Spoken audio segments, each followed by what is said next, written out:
o'clock. I'm going to call the meeting of the Grafton Finance Committee to order. We have a public hearing tonight to review warrant articles for the June 5th special and annual town meeting. So we have a very busy agenda. We have a lot of people joining us, so we want to be concise and clear and right to the point. All votes by the Finance Committee, since we are meeting virtually, will be by roll call. And I would ask everybody to please use attendees and panelists. If you want to speak, please use the raise your hand function so I'll be able to identify you and allow you to go forward.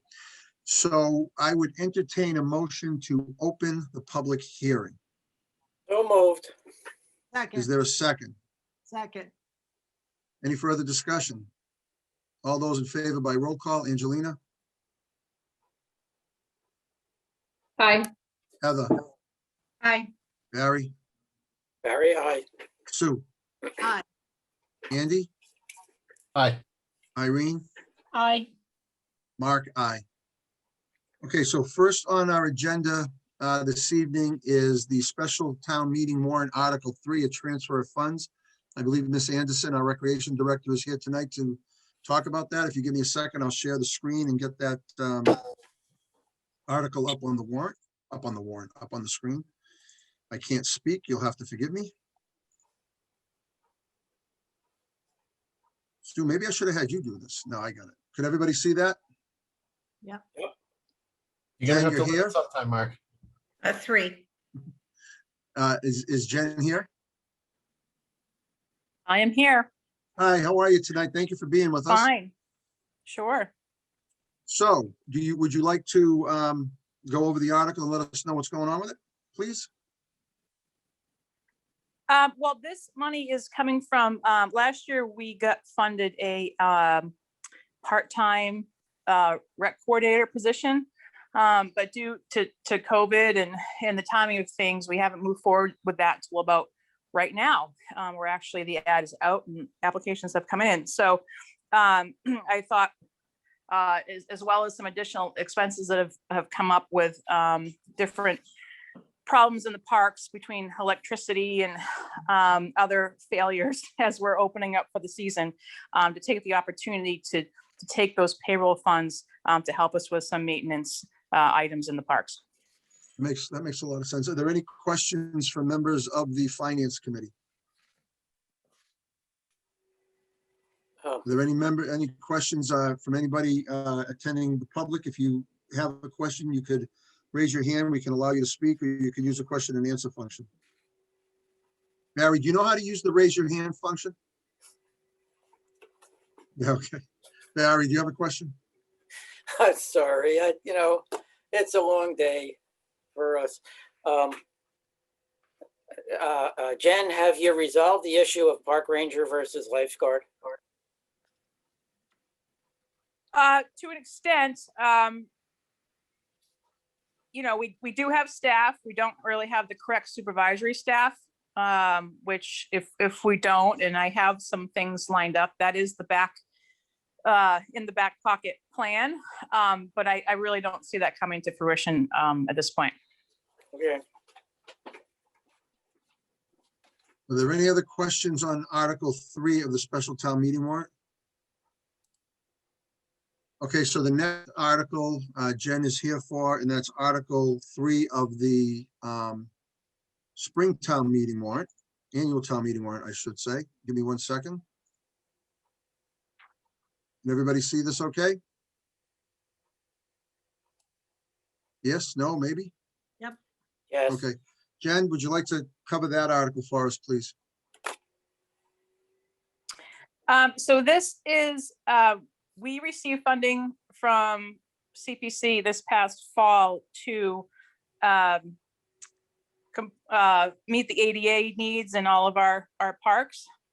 This is a grant opportunity that would be available to us that I hope I can get done in time for this round of funding due in July. That would hopefully reimburse some funds to CPC for that project. How much is the grant? I'm sorry, how much is the grant? Up to $100,000. Nice. So part of the requirements for the grant is that the town supports the fact, us applying for it. Are there any questions from members of the Finance Committee? No. Are there any questions from members of the public? All right, excellent. Jen, you got a real easy night here before the FinCom. Okay, Which is sounds good great. to me. So then the next article, Ray Mead was supposed to be here to talk about Whitney Park in conjunction with the CPC, Article 34. Sue, do we know how we're going to cover that? You sent out a note, and I'm sorry, it escapes me right now on what we were going to do with that.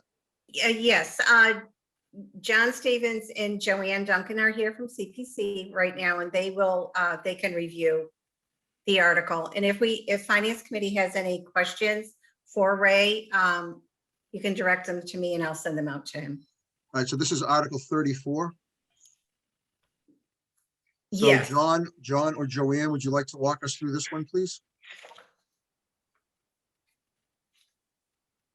John, you want me to take it? I guess I will. Engine Joanne. company, engine company number 2, who I think you'll all remember, did all of the work at Roney Park, approached CPC with a proposal to do work at Whitney Park.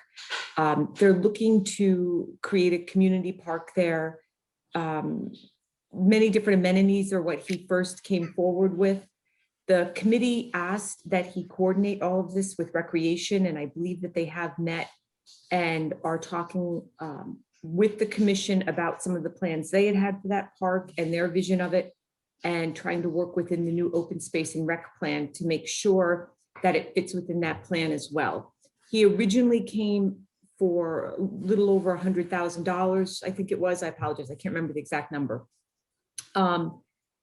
But that was really taking him beyond conceptual design and taking the engine company into much further down the road than the committee thought made sense at this point in time. So he scaled back the request to cover things like the existing conditions study, the wetland delineation report, a conceptual design, and he does feel he needs to do some stormwater calculations that would then allow him to basically create that conceptual design that he could then, I keep saying he, and I apologize because it's really engine company number 2, bring that forward to the next town meeting for further funding and move forward with the project. I don't know if Jen Anderson is still on, but our understanding, the committee's understanding, is they have been working together on identifying the amenities that one might want to include in that conceptual design. Jen, is there something you want to add to that, if you're still here? Yeah, I'm still here. Yeah, he met with us just a few weeks ago at our May meeting, just to get an idea what we're looking for, which we read through the letter we sent to CPC with our support of the project, but with a passive recreation idea to it, where he was originally looking at more of an active recreation project. Part of it may also be affordable housing is looking at Perry Hill Park.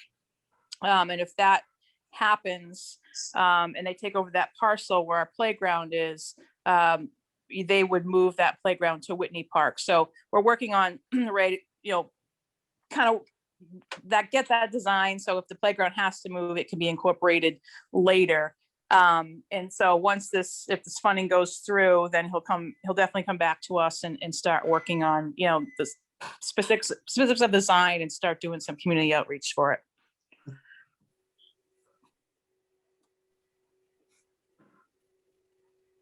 Did we lose Barry?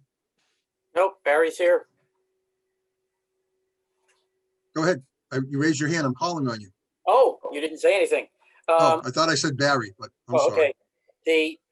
So when we say this is going to be a park, are we talking about swings and teeter totter and all that fun, or baseball fields or soccer fields, or what are we talking about?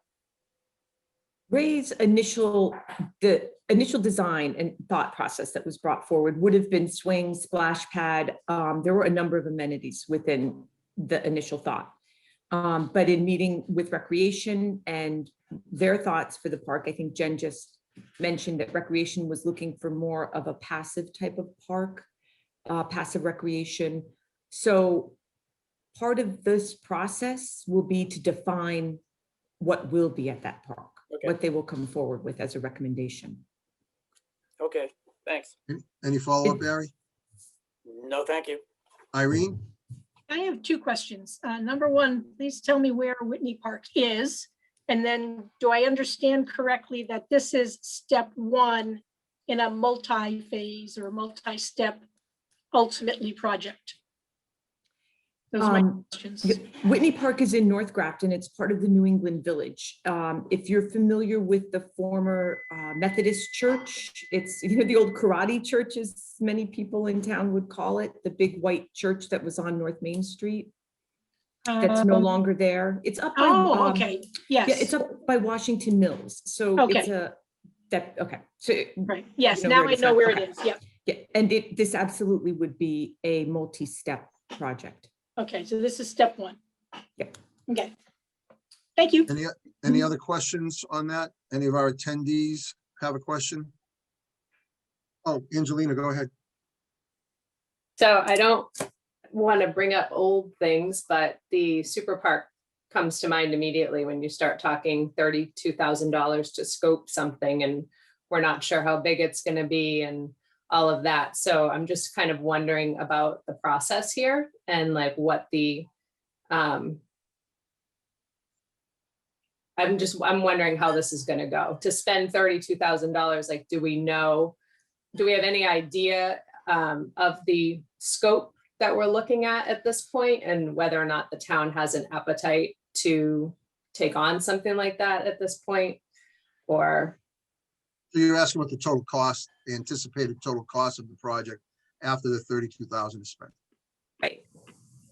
Joanne or John? John, do you want me to keep going? Yes, because I know there's like, it could be a low end or a high end, and you probably have all that.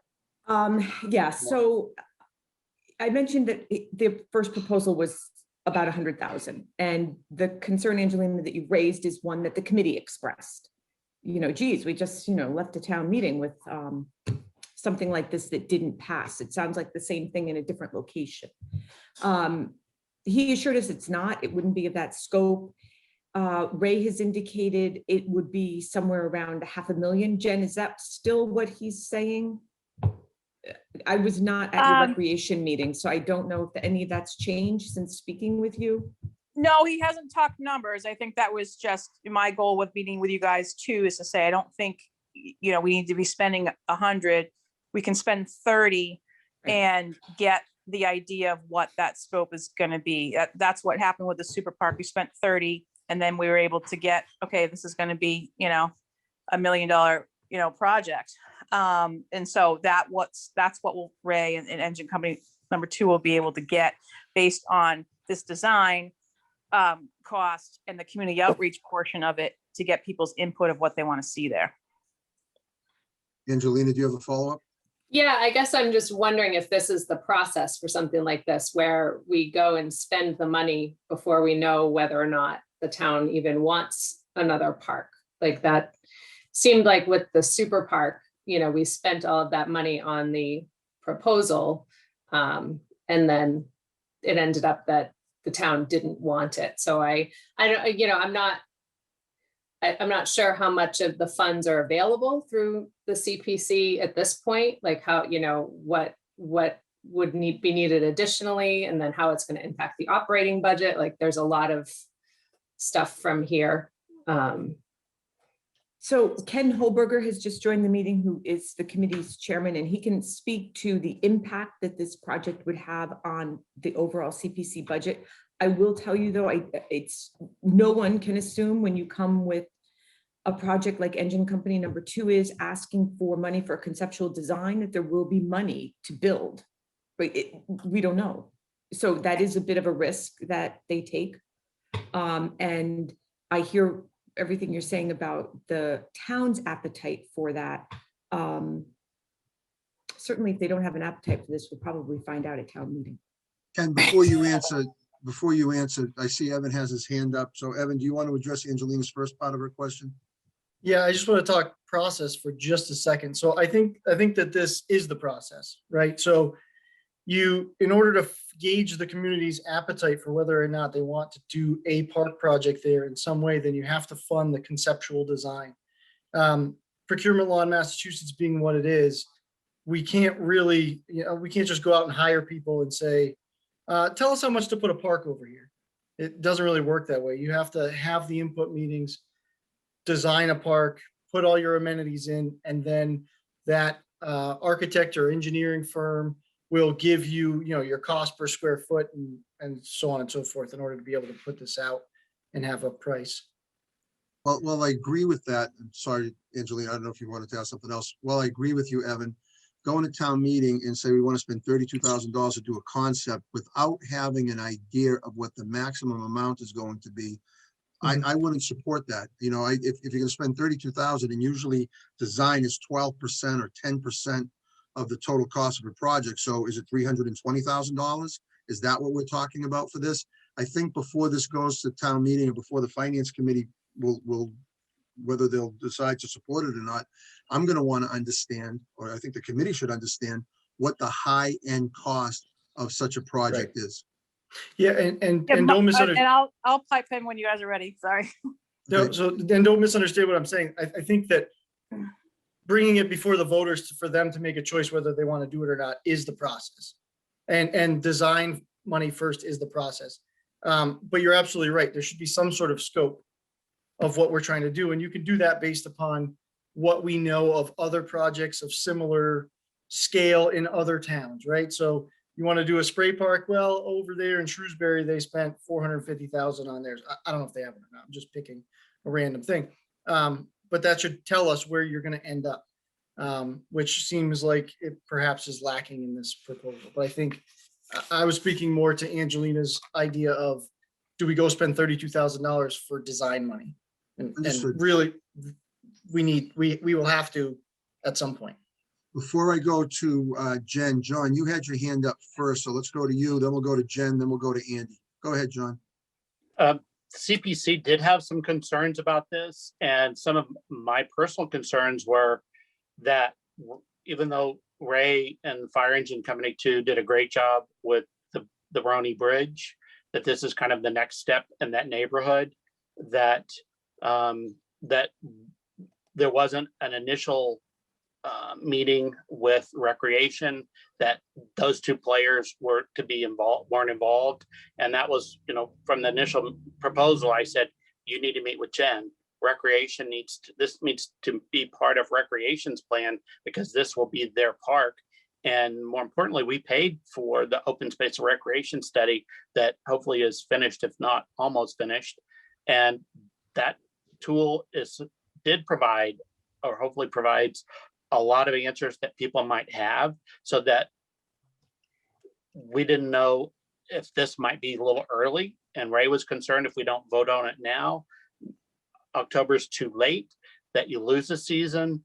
But I think that's part of our process, is we try to ask a lot of questions, try to get people to answer questions and not get something too soon, because we don't want to recommend something to town meeting that won't pass. We want to make sure it's vetted as much as it can be at the first step, which is at CPC.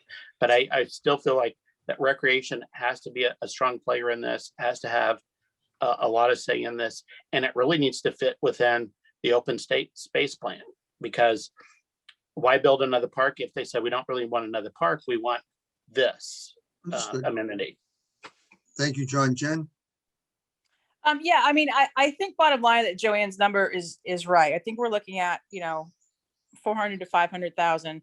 That's with recreation pushing really it being passive. I know Ray's looking at fencing because that's a concern. They got to build parking around the park. There's going to be a walkway around it, benches, maybe some exercise stations, picnic pavilion.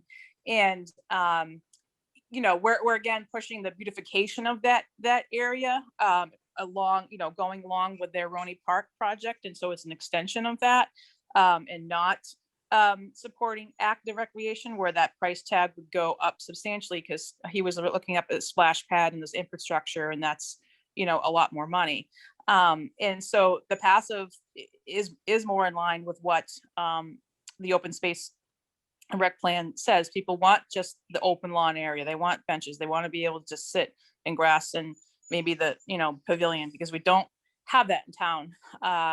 Really, there's mill villages. But that's it. Everything else is barely athletic, field based or school based with that. But I think that's the number you're looking at. But yeah, as Evan said and everything, I don't think there's this is what we have to do to figure out what that number, the overall number is going to be. Yeah, I agree 100% with what Evan said in terms of you want to design it, understand it, put it out to bid, come back to town meeting with bids in hand or an actual cost based on the architect or engineer's estimates. But it's always nice to know what $32,000 are going to buy you. So it's nice. It's good that you guys have an idea that it's in that range. It helps us understand what the $32,000 is going to buy us. Andy? Yeah, and Ray is going to do a lot of the, work in that group, like they did with Roney Park themselves, right? To lower the cost. He's going to manage the construction of it to reduce that cost. And same plan, they'll maintain it for 10 years and then it will, become under our umbrella. So it's the same ideas as what Roney is. So, Andy, before I go to you, just want to have one follow-up to the CPC while we're talking about it. If the total cost of the project is $500,000, I'm going to assume that the CPC is going to bond the $500,000 and pay off debt service towards this. Is that what the plan is? Or is it a combination of fundraising and direct support from the CPC? Preferably the Or am I latter. so confused? I don't know what I'm talking about. No, No, you're, preferably the latter. yeah, I don't think CPC doesn't make a commitment just by going forward with this article to town meeting that they're going to fund the full amount of step 2.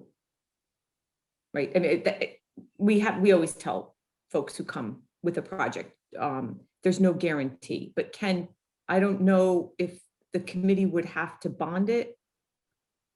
It would depend upon what other things came before the committee, correct? It would depend on, what else was on, what was on the horizon. But, $400,000 or $500,000 would probably, we consider too small to bond. And we would try to, cover that out of annual revenue. Go ahead, Andy, and then Barry. Quick question. I don't feel like that's a very large parcel up there. Do we have any idea what the space is there? And I know we can't predict what type of equipment that we're going to be putting in, but I feel like offhand the size of the area is restrictive towards what we'd be discussing. But it's certainly the plan that's being commissioned would answer those questions. I don't know how much opinion we're supposed to add to these things, but I feel like I would remove any mention of splash pad from anything, because I feel like the majority of the town has really had a hesitance to that there's a lot of funds that are associated with those. I just feel like that would strengthen your project if that aspect were left off the table, but that's just me. Barry. Thank you, Andy. Okay, my background is in the computer industry, not in designing parks and all, but it just strikes me that for not too much money, you could actually lay out a couple of things with some of the graphic tools that would show you, okay, we can put swings here and a baseball field here or fence there. And then you could do ballpark estimates from that. We're going out to professionals for $30-something thousand to tell us you can put swings here, you can put a splash pad there or whatever. It just strikes me as being, maybe I was in the wrong business all those years. I think there's supposed to be more design involved than just conceptual. Am I correct, Joanne? It seems like, because, we've struggled with this with several meetings and got the price down to a third because we felt like that was, $100,000. John, we can't hear you. I can hear. Can you hear me now? Yeah, I I could can hear hear you him. perfect. Okay, I was gonna say ups, and I am not muted, so sorry. No, John, everybody can hear. I think Irene might have an issue. Okay. Oh, One. was it just me? Because It was just you, Irene. oh, okay, and now I'm getting a message, my internet connection is unstable. Sorry, guys. So it seems like, and Joanne can correct me, or Ken, that the money is supposed to do not only design, but some do construction estimates.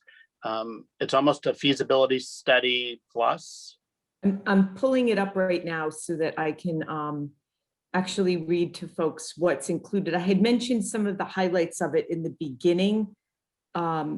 When I had talked about, he had scaled back the request a little bit. Ooh, I apologize. I had the document up and I don't know how I lost it. I know, Joanne, but doesn't it at least include, again, some community outreach? It does. It was an existing conditions report would be done, wetland Surveying. delineation, surveying, stormwater calculations. That was something he's basically scaled it back to just some of the tasks from the original proposal. Okay, thank you. Oh, yeah, okay.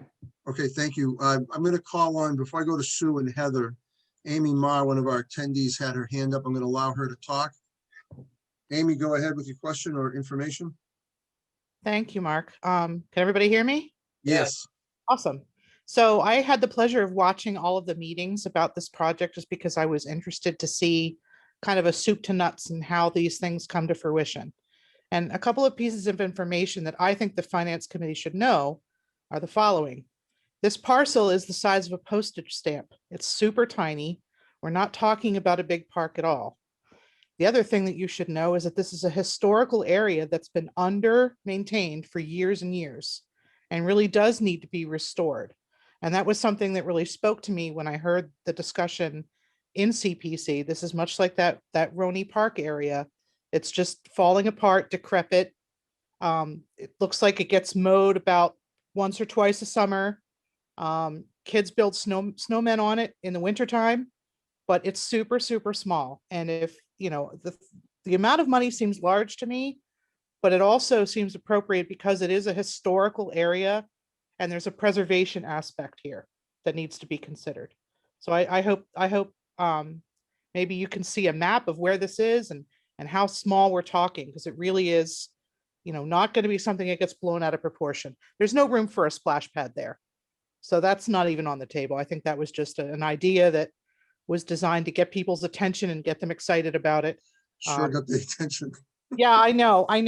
I heard it too, and my hackles went up. But I think what's being proposed here in terms of a passive area, just a nice area for kids to play and benches where parents can watch them.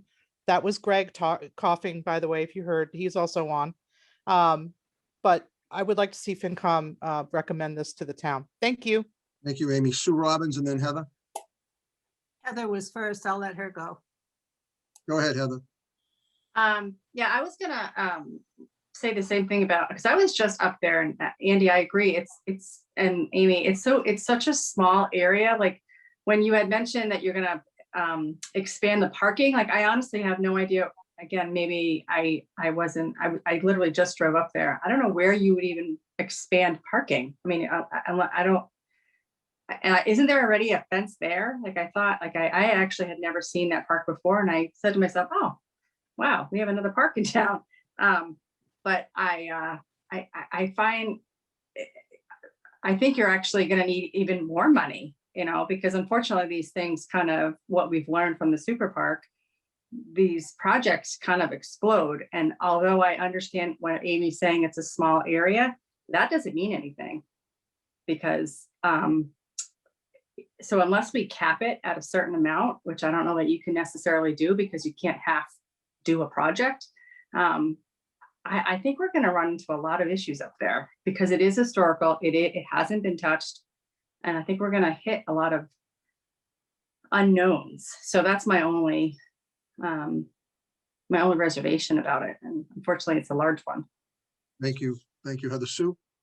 I was just going to suggest, since there are so many questions and so many unknowns, that we've asked Ray Mead to come in and answer all our questions. And perhaps he'll have an opportunity to watch the video before he does, so he knows what's being discussed, because we're not getting all the answers that we want. So I would ask that he come in. Thank you, Sue. Who's next? Who's next? Andy, did you have your hand up again or no? But I think I'd be happy if Ray were here, because I don't, no offense to anybody, I just don't anticipate an answer to the question that I had, which was, do we need to be better defining what's going in this space if it's a small area? Is it just another playground with a slide and a few swings, or is it green space like what we were talking about, where we're putting in benches and whatnot? And I honestly, I have no idea how much the typical estimate goes for something like this, for the engineering and whatnot. It just, I don't know, it feels off that we would potentially spend $30,000 to decide where a couple park benches are going to go, or a picnic table, if that's realistically what we're talking about for the space. Thank you, Andy. Sue, did you have something? Yes, just a reminder that Ray was not able to come in. He has a family situation, and he has more than offered to attempt to come in to attend the public hearing, whether it's, I don't know if he can come tomorrow or next Tuesday, and he also invites email questions that we can put together for him. All right, we've been on this for a while, and obviously there's some more questions. John, take one more comment from you, and then I have one comment, and then we'll move on to the next article. Go ahead, John. Go ahead. That's fine. My only concern is something that Joanne said about there's no guarantee of funding for the main project. So there's a potential here that we're going to spend $32,000 and it's just going to sit on a shelf somewhere.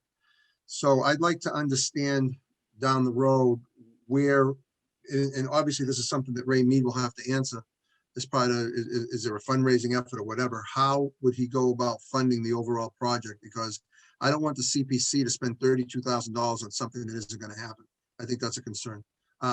Joanne. I just want to clarify. I understand what you're saying, Mark. I also don't want what I was said taken the wrong way. I didn't want the finance committee to think in any way that the committee made a commitment. Okay, I see what you're saying. Okay, like, did they say come back? Sure, but they don't make commitments beyond one meeting, one town meeting. Understood. Okay. John, did you have one last comment before we move to the next article, which is all you anyway? No, I think you've covered most everything. Okay, I'm good.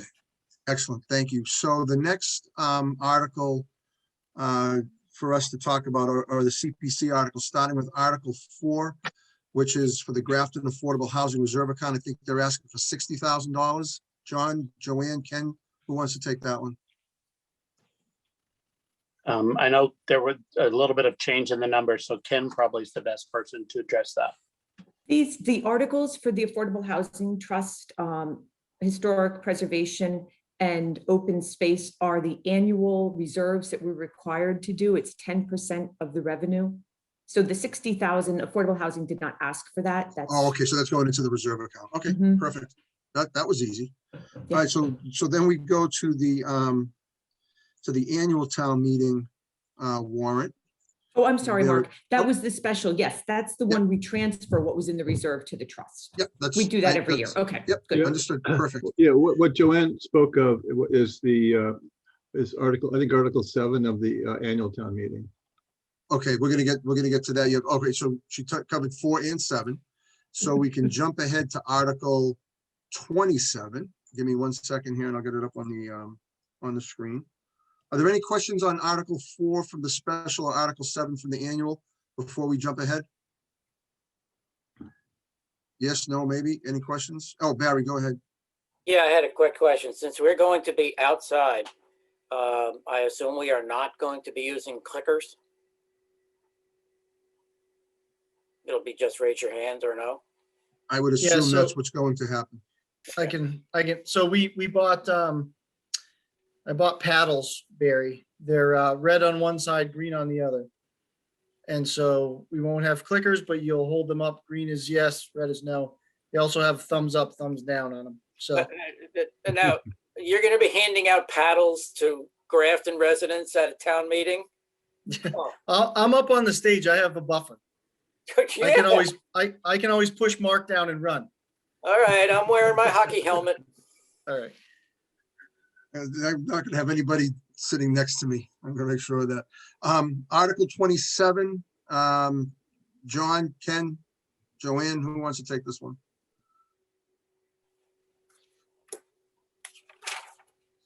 This one is just, oh, go ahead, Ken. Well, we have two bonds outstanding. And this is one of them. This is the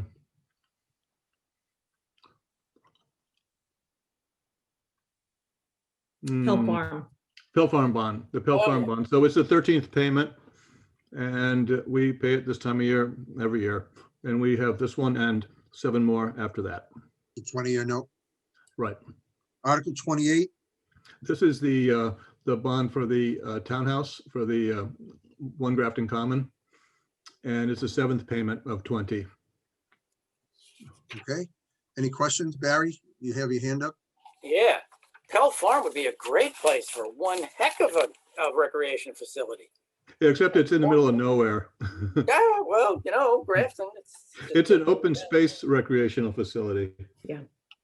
I 28 lowered Barry's hand and I'm not going to call on him anymore.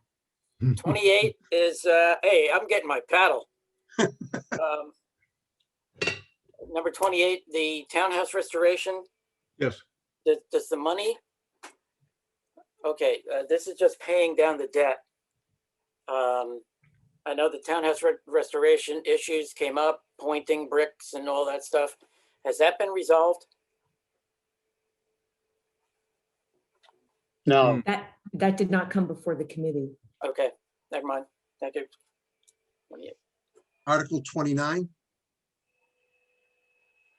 Oh boy, it's just So going. I'll take, if I may, I'll take Please. 2930. These are extensions of sunset provisions. We have always, well, we started after a couple of years of the existence of CPC. The committee would put a sunset provision in the warrant articles to keep projects from sitting out there, you know, with nothing moving forward. It was kind of to keep stuff going. We had a number of projects that got very stalled due to COVID, just because of the nature of the project. So there's 2 or 3, 31, maybe one as well, Mark, I can't remember, that required an extension of the sunset provisions to allow the work to finish up. so these are previously approved projects that Yes. need a continuation, otherwise the money would revert back to the CPC. Exactly. That's easy. And then the final article, or there's 2 more articles from the CPC, Article 32, $175,000. Do you want me to That's for keep going, John? additional work at the Lions Club Park that we've already funded some initial money to do road, dock. And this is gonna, and I think design work for and engineering for septic system. And then this is to actually build the bathroom. And they're, I don't know if it's exactly the same, but very similar to the one that was put in at the park in North Grafton Nelson. and at Nelson Park, that the I think it was the baseball group paid for that. But this is a similar facility that is needed because right now all they have are porta potties, and so this is a critical part of this being a functional park for kids, and it's very, very well used. And I think the Lions, and you know, this is free for most people that use it, that this is not necessarily an amenity because it's something that you just need. It's a Yeah, sanitation sounds like a necessity. requirement. Any questions on Article 32? Anybody on the FinCom? I don't see any hands raised in the, oh, go ahead, Dan. Sorry. So I feel like I've heard about this before, but I just want to confirm. So this is just going to be kind of like what they have at Nelson, right? Like that small standalone building with a It's couple. 2 bathrooms, just 2 toilets, or 2 separate bathrooms, and that's it. Just to Okay. clarify, though, I don't believe it's going to be standalone, Dan. I think it will be attached to the existing building there. That was Okay. my understanding, but there will only be a way into it from the outside. Okay, and And the 175, this is not for like design or anything. This is for building them. And when that's done, we will have the 2 restrooms completed and ready to use. Yes. Correct. Okay. And the Andy. Lions have Oh, sorry. some matching funds on this too, which the Lions Club always comes through with matching in-kind services. Andy? Will the facilities also be available to, I know there's a lot of sports and stuff, particularly soccer that's played over there, or are they only open to Lions Club functions? No, that's what this is really for, are all those soccer kids, all the youth that are using that park, because there are no, other than a porta potty, there are no facilities there. And this is something that would replace those. Awesome, that's huge. As Barry? a traveling sports Oh, sorry. parent, there's very few things that are more annoying than when you go to an opposing field and the field facilities are locked and there are or aren't, maybe one porta potty. So that's good upgrade. Thanks. And the Thank you, Lions will Andy. take care of maintenance of it as well. Barry? Is this a potential candidate for volunteers or for Eagle Scouts or things along those lines? We already have a big volunteer in Peter Adams who's doing a lot of the construction work on it. Okay. So I think they've really, he's done a lot to save them money. He's a member of the Lions, and I don't know what else that they could do, because it's literally, you need plumbers, you need electricians, you need masons. I don't know what you could tease out of that a scout group or volunteer group could do, other than a skilled person, somebody that could drive a backhoe, or which is Peter. Or Blackstone Valley Tech? All right, are there any other questions to the members of the Community Preservation Committee? And I want to thank the 3 of you and Jen for being here tonight and answering our questions. I really appreciate it for taking the time out to do that. It's very helpful to us as we go through the warrant and get an understanding of what's happening. So thank you very much to the 3 of you. Joanne, go ahead. We have one more article. Oh, did I miss something? Yeah, it's $17,000 for a study regarding invasive weeds in Flint Pond and Hobie Pond. It's part of a much bigger Oh, that's Article project. 33. I'm sorry, I jumped That's right okay. ahead. I That's all right. apologize. The Lake Quinsigamond Commission approached the committee about this. It's as I mentioned, it's part of a much bigger project that the Lake Quinsigamond Commission is taking on, and it will work to improve both of those ponds for recreational life for Grafton residents on them. Awesome, awesome. Any other questions on that article? All right, again, thank you, members of the CPC. I appreciate your time coming in tonight. Thank you. So next up on the agenda is Bob Berger, Articles 19 and 20 on the annual town meeting warrant. Is Bob here? Bob is here. Hello, Bob. Hi, hello, everybody. We got it up on the screen for you. All yours, Bob. Walk us through it, please. I have to first see it. Which article are we talking now? 19 first and then 20. Okay. So I have a spreadsheet on my computer. If I can share the screen. Then I'll stop sharing and allow you to share. Okay. Man, ain't these computers cool? All right. So this is the monies that we actually spent 2020. And I like doing the budget on what we actually spent and then go forward here, because again, this isn't really taxpayer money. This is money that comes out of the franchise agreement, that 5%. So if everybody can see the screen, Charter and Verizon in 2020 gave us $359,657.27. So that's what we bring in to fund Grafton TV. We're requesting this year $335,000. Incorporated in that, and I broke it down into these particular lines, energy and non-energy, and this is including the bond payment, is $166,250. Our personnel services are $198,929.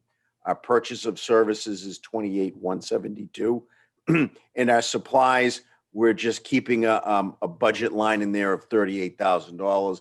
And what that really covers is some incidentals. If a server lets go, if we need a new camera, whatever equipment it takes to keep the project or keep the studio up and running. We usually don't spend all that money, but I'd rather have it there and not have to go in front of town meeting and ask for more money, because this works the same way as our municipal budget. If I run out of the 335,000 and I'm going to spend more, I can't just go and just take out of here. I have to ask the town at a special meeting to allocate more money. So that's how we came up with the request of 335,000. Any questions for Bob? I will unshare or stop share. Any questions for Bob on the cable budget for next year? All right, then we'll go ahead to Article 20. Bob, $79,000. Okay, so that $79,000 we spent in the old police station 1.4 or $1.5 million, or actually 1.1. And we spent 500 out of cash out of this account, and we bonded 600,000. Well, at the end of the day, we had $79,000 left over in the bond account. And the only way that we can take that money and use it to pay the bond is this warrant to allocate it to pay down that bond. That's what that's all about.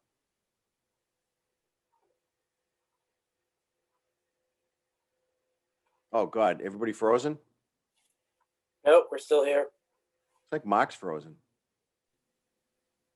You broke Mark, Bob. I did. I broke him. I broke him. He's stunned. Look at that. No, he's examining your numbers. He's going back through that Excel spreadsheet. Or he's saying I Oh, quit. here he is. Am I back? Sorry You're about that. back. You're Sorry back. about that. That's all right.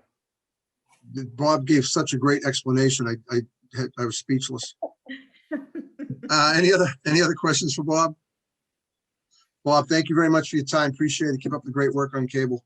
All right, guys. Everybody have a great night. Thank you. Next on the agenda is Mr. Clark and Miss Feeney, I think. Do I have the names right? Feeney, yeah, Miss Feeney and Mr. Clark. Are they here? Amar is, yeah, there he is. Hi. Are you waiting for Miss Feeney? Or are you ready to go without her, sir? Miss Feeney was going to speak on, I believe, Article. We're talking about Articles 42, 43, and 44, correct? We are talking about Articles 42, 43, and 44. That is correct. Article 42, we're going to request that we pass over. We split that article into two articles, 43 and 44. And I believe 43 is the article that speaks to, yeah, if you could bring it up, that'd be great. Indigenous Peoples Day. Hold on one second. I have the wrong thing up on my computer. Forgive me for one quick second. It helps if I share the right screen.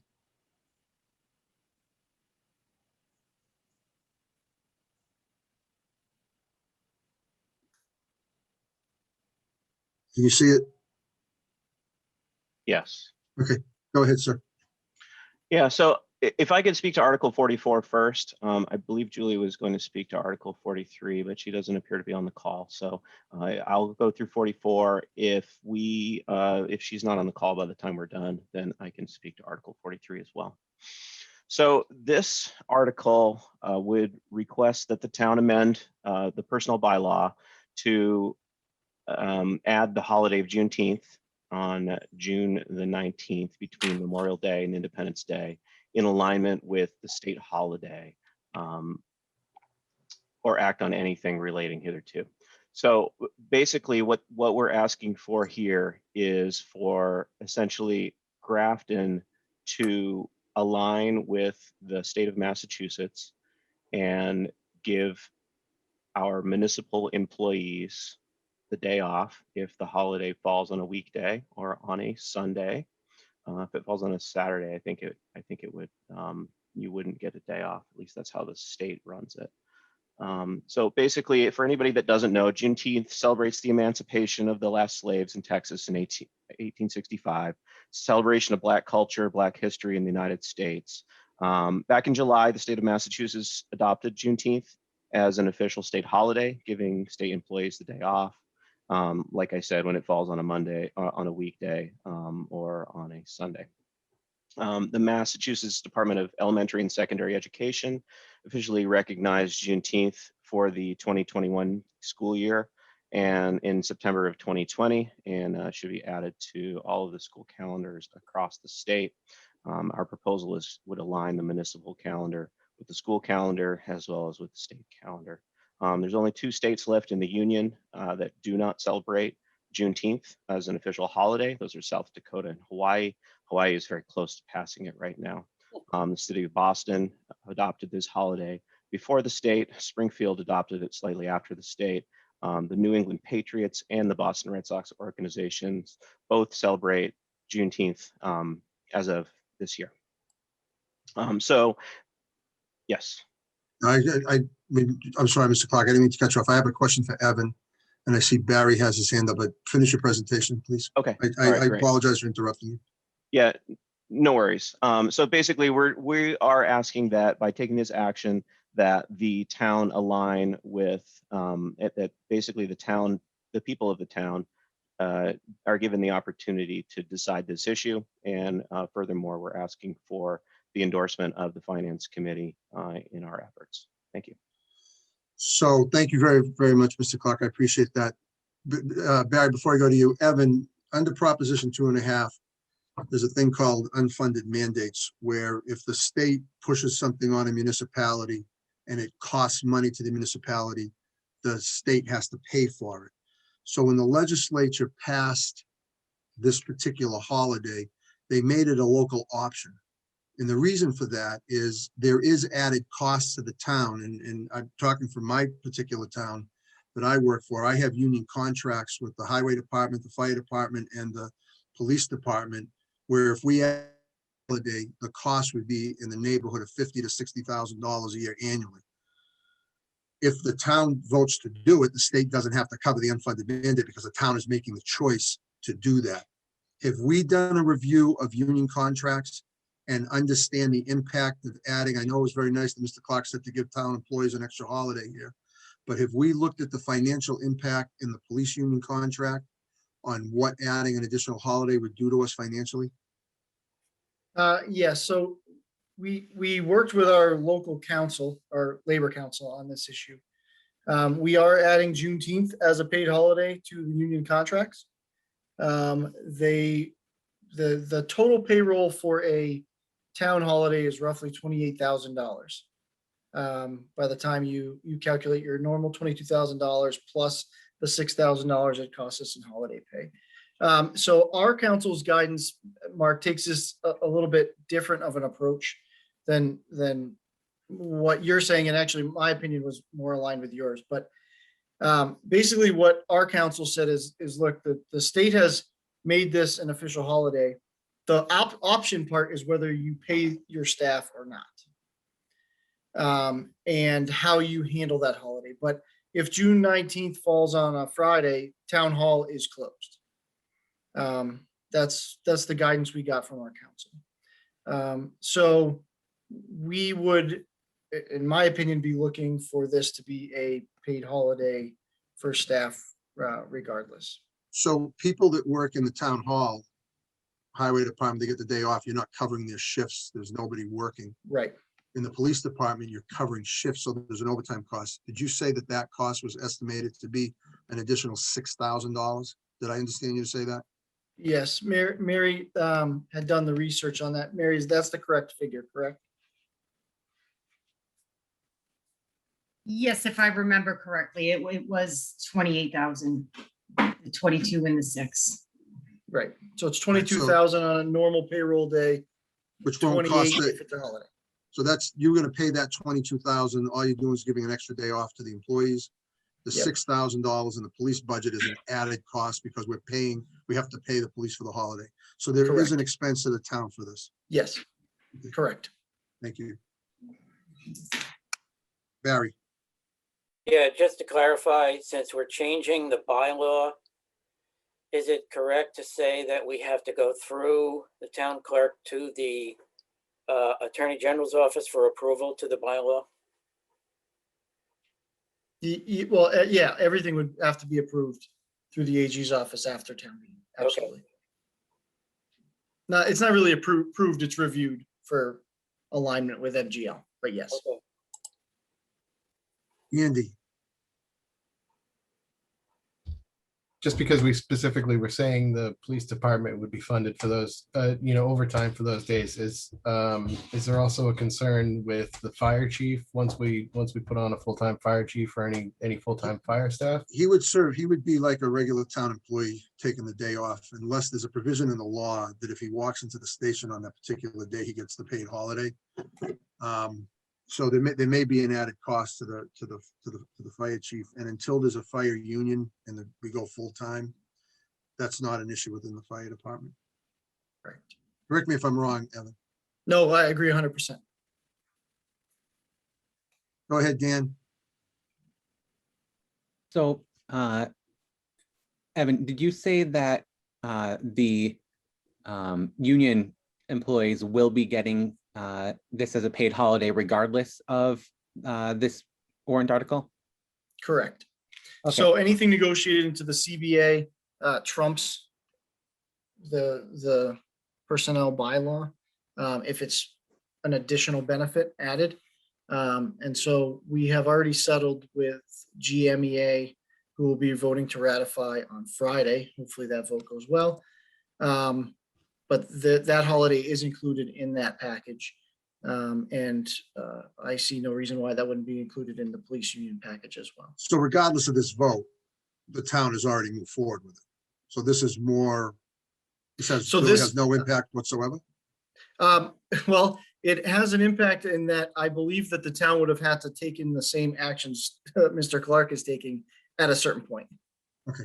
But we're heading in that direction. Okay, makes sense. Correct. So just to clarify, so with non-union employees, they're not getting a paid holiday unless this warrant article passes. They're getting an unpaid holiday if this doesn't go through. In theory, if this didn't go through, to be honest with you, as a town administrator, I would try to find a workaround.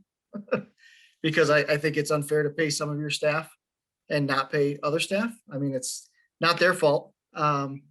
And if we're telling you, you can't come in the building, but we're also not going to pay you, I don't see how that's fair for people that are planning on that No, it's wage. not. So, I'm not saying we do anything illegal, but we'd figure out a way. And Is the press watching this meeting, listening to the town administrator?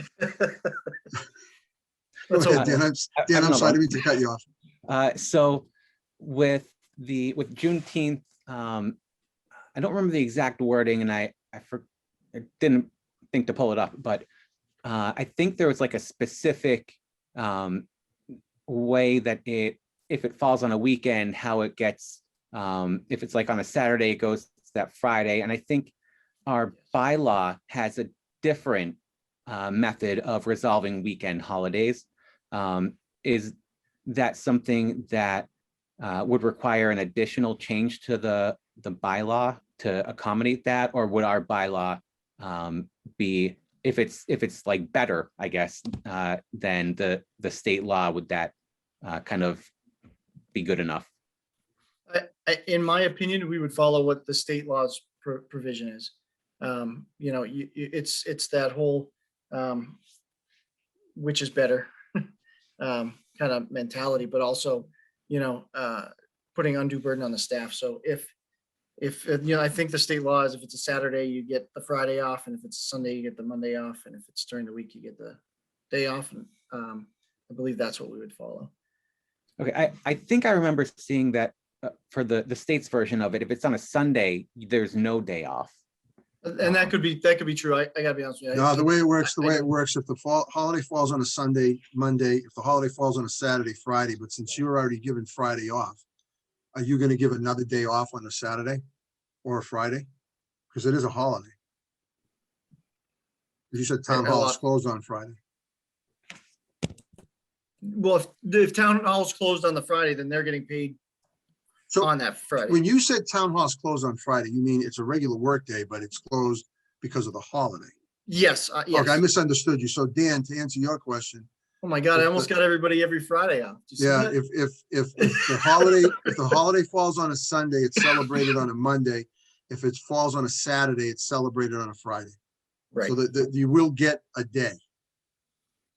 If Okay. it falls on Yeah. the weekend. Does that make sense to everybody? Okay. Thank you very much, Mr. Clark. Great presentation. Appreciate you doing that. Evan, thank you for clarifying my stupidity. Ms. Feeney, the floor is yours. And this is Article 44. 5, 3, 2, 1. Hi, Sure. everyone. Thank, Article 43. 43. Go ahead. um, thank you for speaking with Amar and I. We work together, so I really appreciate it. I think this is, as you all probably already know, the school committee voted as well to replace Columbus Day with Indigenous Peoples Day. And much like the idea of Juneteenth aligning with the state, this would bring the school committee's decision to align with the town. I think as far as I know, there's no additional cost to the town. It's more of the idea of taking pride in our history and appreciating the Nipmuc presence in our town, which continues today, and taking responsibility for being on the right side of history. So it's more of, you know, a moral argument than any kind of financial argument from my understanding. Any questions for Ms. Feeney? Wow, we put poor Mr. Clark through the ringer. We made it very, very easy for you. So, so there are no questions. Thank you both for coming in. We appreciate your time, and we'll see you at town meeting, I guess. Thank you all for your time. Thank you very, very much. Thank you.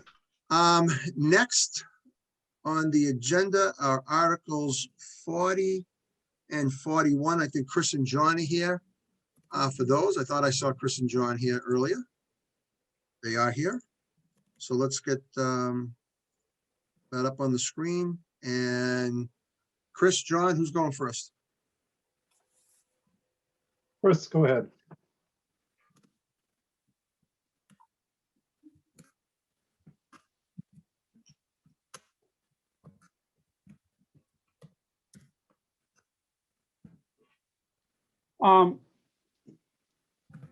I can't hear Chris. Would you like me to talk about Article 40, the cannabis amendment? Did we lose Chris? He's not muted, but the audio is not coming through. You might just have to nod on this one, Chris. All right, go ahead, John. If you want to take it, that would be great. Okay, we're currently allowed two cannabis businesses, two retail cannabis businesses per the town bylaws.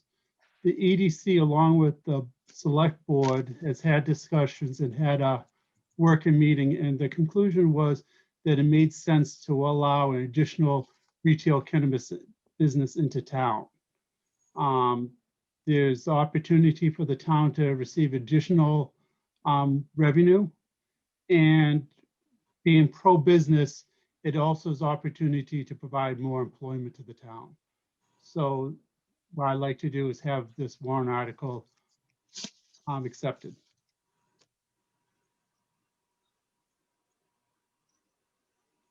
Any questions?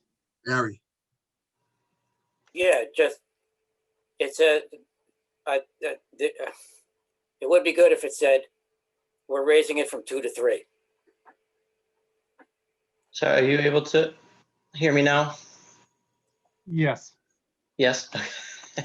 Thank you. Yeah. So part of the, I agree that may make it a little more clear, but part of the way that the bylaw is currently written is that it's a number of the licenses are the percentage tied to the liquor licenses. So it's the way it's worded in the bylaws kind of tied to that. That's something that we can look in the future of maybe separating out, but that would be a larger change.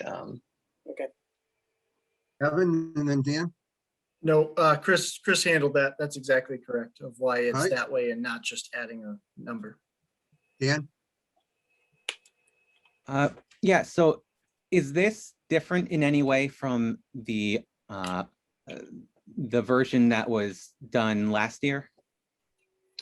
Yeah, so the percentage change, we've amended the math. The percentage change for the previous year's proposal, I believe, raised it to 6 potential licenses, where this is we adjusted the math to only increase for 1 additional license. So that would be the major change between last year and this year.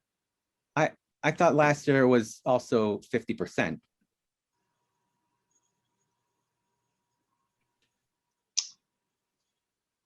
I'd have to go Last back year, and review. Yeah, if I remember, Dan, I think the way that it was worded in the article, it was gonna go from 2 to 5. And I think that was the problem at town meeting. Somebody correct me if my recollection isn't correct. The way I remember it is it was changing it from 20% to 50%, which would make it 3 at that point. And then somebody said that there are currently 6 of these the relevant alcohol licenses that have been given out. There are 10 potential licenses. So if we gave out the rest of them, then it would go up to 5. So I think that's what the concern was that was raised. And I don't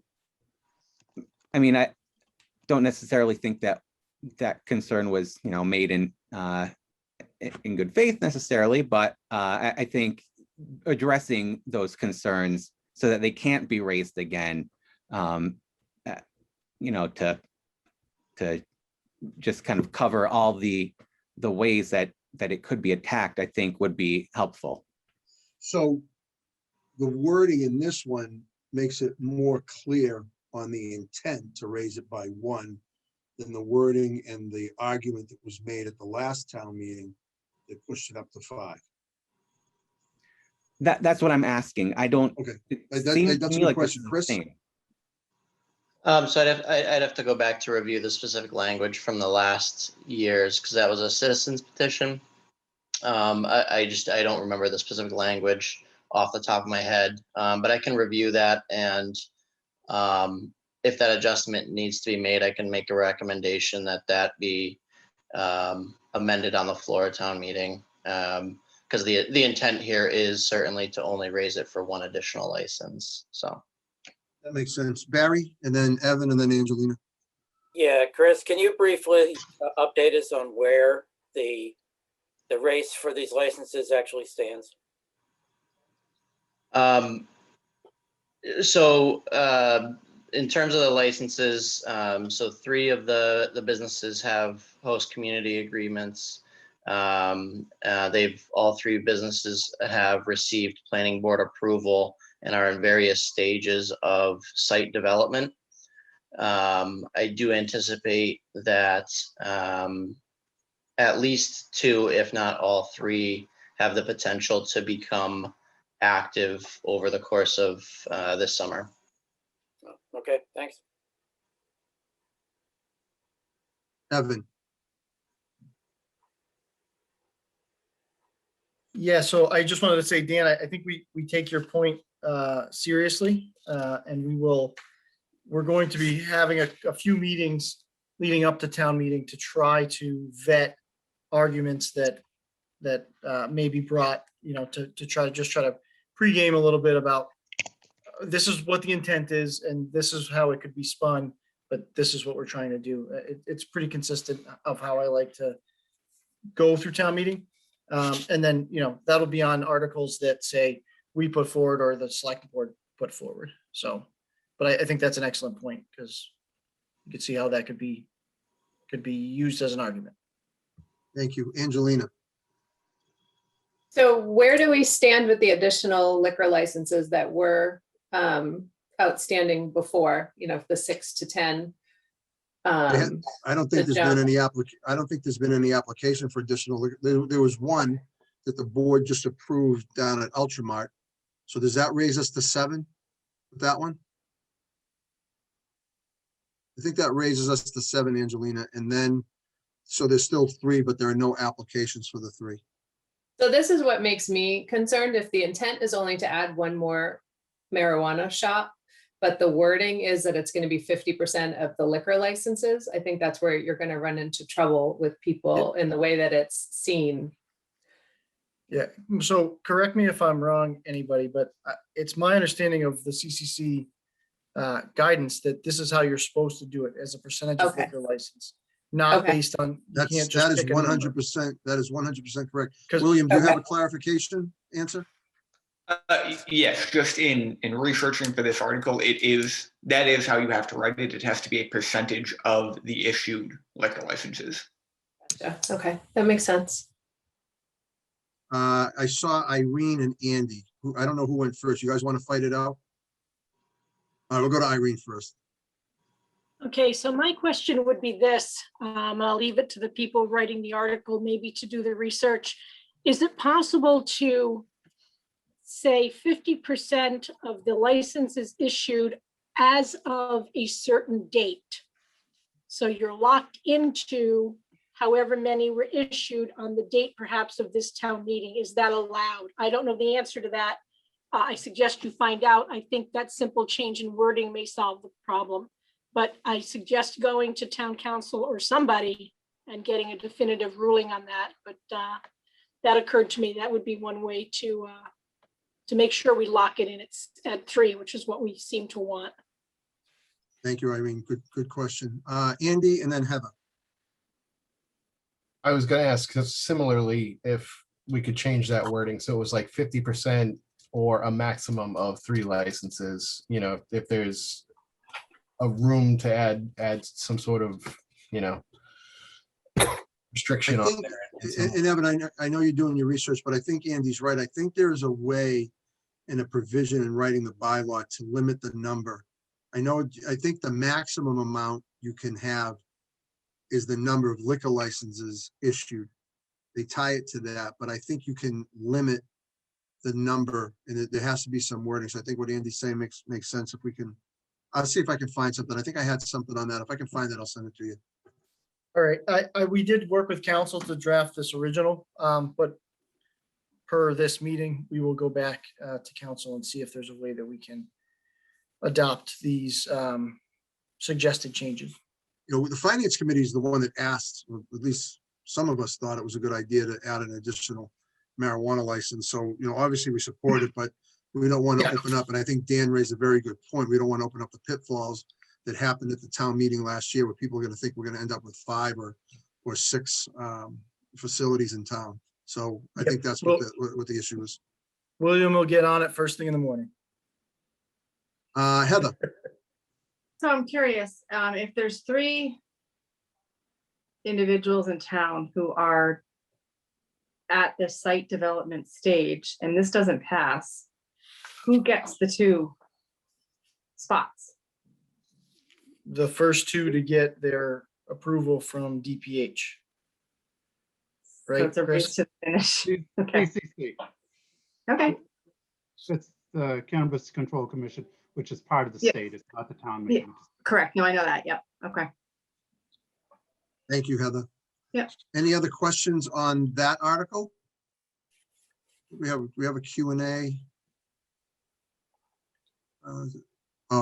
Greg Marr pointed out that the bylaw text of this article is exactly the same as the 2020 article. So if that goes to town meeting, we'll end up having the same debate that we had last summer. So good. Thank you, Greg, for getting that to us. Andy. I was quickly looking to see if we had any attachment for this week's meeting, but there was I'm kind of hung up because I feel like there was a call out of a number of adding another 248,000 in revenue or something like that. I don't remember if it was in the exact question that opening the 3rd license would. I believe that the number is $297,000 a year is the average that a facility like that would bring into a community. Okay. is, again, I feel like I'm getting hung up on the wording because to me, I think there's an implication that every new shop, if we added a fourth, would bring in that amount. And is that an accurate statement, or are we just saying that, you know, roughly, okay, so if it was that much, Andy, I think what you're trying to say is that aren't they going to cannibalize each other? So if you more have, or less, so yeah, I mean, it's like, is there a study that says if there's three, again, I don't care if there's, I really don't. I mean, it's fine if they're all three are in town, but to say that each one of them is going to bring in that much money, I think is a false statement.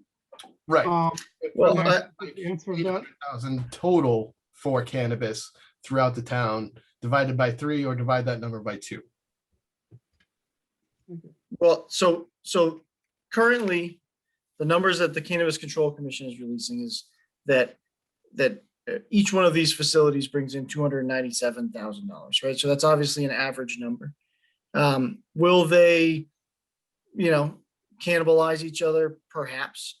Do the liquor stores cannibalize each other? Probably to a certain degree, but there seems to be plenty of appetite for alcohol.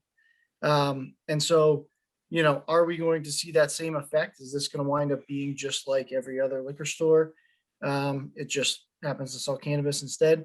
I think the jury will be out on that for quite a while because I don't think we've hit carrying capacity at all with cannabis in Massachusetts. So until you start to see that and you see some of these places fail, which undoubtedly some of them will at some point, I don't know that any of us can answer that. And so it's really kind of a race to get as much revenue as you can while you can. And then, right, wrong, or indifferent. I'm not advocating for that. I'm just saying it seems like that's how the approach to cannabis has been in Massachusetts. Go ahead, Heather. Yeah, I mean, I agree. I have a good friend of mine from college who opened up a shop in Southbridge, and he is opening up a shop in Fitchburg. And he said the numbers are unbelievable right now because it's all about supply and demand. But he did say that we have to be careful because it is, I don't want to say a fad, but it is, it will get inundated. Massachusetts will get inundated. So I understand, like, you want to get in first and you want to, get the biggest bang for our buck. But then I just hope that these, I hope that they can stay open and be able to continue after the rush, the initial rush, I guess is my, but again, I really do. I think in the beginning, those numbers might be correct because like you said, I think it's Massachusetts doesn't have a ton. I think, I can't remember what he said, but I think I'm just throwing numbers, but I know they're not 100% correct. I know the idea is there. He said 5 years ago we had we had 2 and now we have about 150. So the number within the past couple of years is just astronomical. And then so you can imagine, how much sales are going into the ones that are coming. But I think it's just going to explode over the next 5 years. So that's what I think what we need to just cool our jets with 3 and see what happens. Dan, thank you, Heather. Dan? So I think with the idea of we don't want to have more of them come in and then fail. Who cares? Like that's not our decision to make. Like if Tim Hortons decide to expand out our way and they wanted to open next to Dunkin', like we're not going to tell them they can't because because they might fail. I think if we're talking about our revenue projections, then this is a good point to make that we need to we need to take this into account when we're talking about how much revenue we expect to get from a third or a fourth. But I don't think it should be a factor in whether we allow it. I think it should only be a factor on what we expect to get from the revenue. I just think it's not really, the point of government to tell the businesses that when, what will be commercially viable for them. No, I agree, but I think I guess my point is that you can't say that each shop is gonna bring in that much money and budget I agree that with way. that. Yeah, I mean, I agree too. I went through this a little bit in Munson. So when we were bringing in our grow, that property was producing $17,000 in real estate tax. And then we negotiated the host agreement, and the argument was, we don't want that here. You say it's going to bring in $500,000 a year. What if it only brings in 100? And my response to that is just like Dan, who cares? It's still 75, whatever. It's still exponentially more than we were going to be getting, and jobs and all the rest of it. And just for the record, that they just cut us a $500,000 check last year. So, and will that go down over time? It will. And so, make hay while the sun shines. But I agree, Dan. I don't think there's not a huge community impact difference between 2 and 3. And, if we want that growth, now's the time. Any other questions on this? All right, the other article for you guys tonight is Article 41. Yep, so this is another similar article to last year. If the committee may remember, 17 and 27 Upton is the old DPW garage and the woodshed, which was passed for 27 Upton last year. Part of the issue that we found, we've issued an RFP for the site, disposal of the site. We did receive a response to that RFP, which we're reviewing. But part of that process was sending out comments to local boards and committees, and one of the comments back that we received was that the specific language in last year's warrant only mentioned 27 Upton. It's actually 2 parcels, which are 2 separate deeds. The DPW garage actually lies on both parcels. So anecdotally, the property had been referred to many times as 27 Upton, even though the actual legal description would be both parcels, 17 and 27 Upton. So in consulting with town council, their recommendation was, as a point of clarity, to make sure belt and suspenders approach, if you will, that to reissue the article for both 17 and 27 Upton would allow that clarity so that we could move forward with the RFP as proposed. And not have that be considered an issue of clarity. So more a transparency issue that we're looking to. This is more a typo than anything else. Right, yes. So it was anecdotally that the project had been referred to as 27 Upton, although legal description could be 17 and 27 Upton. Understood. Barry?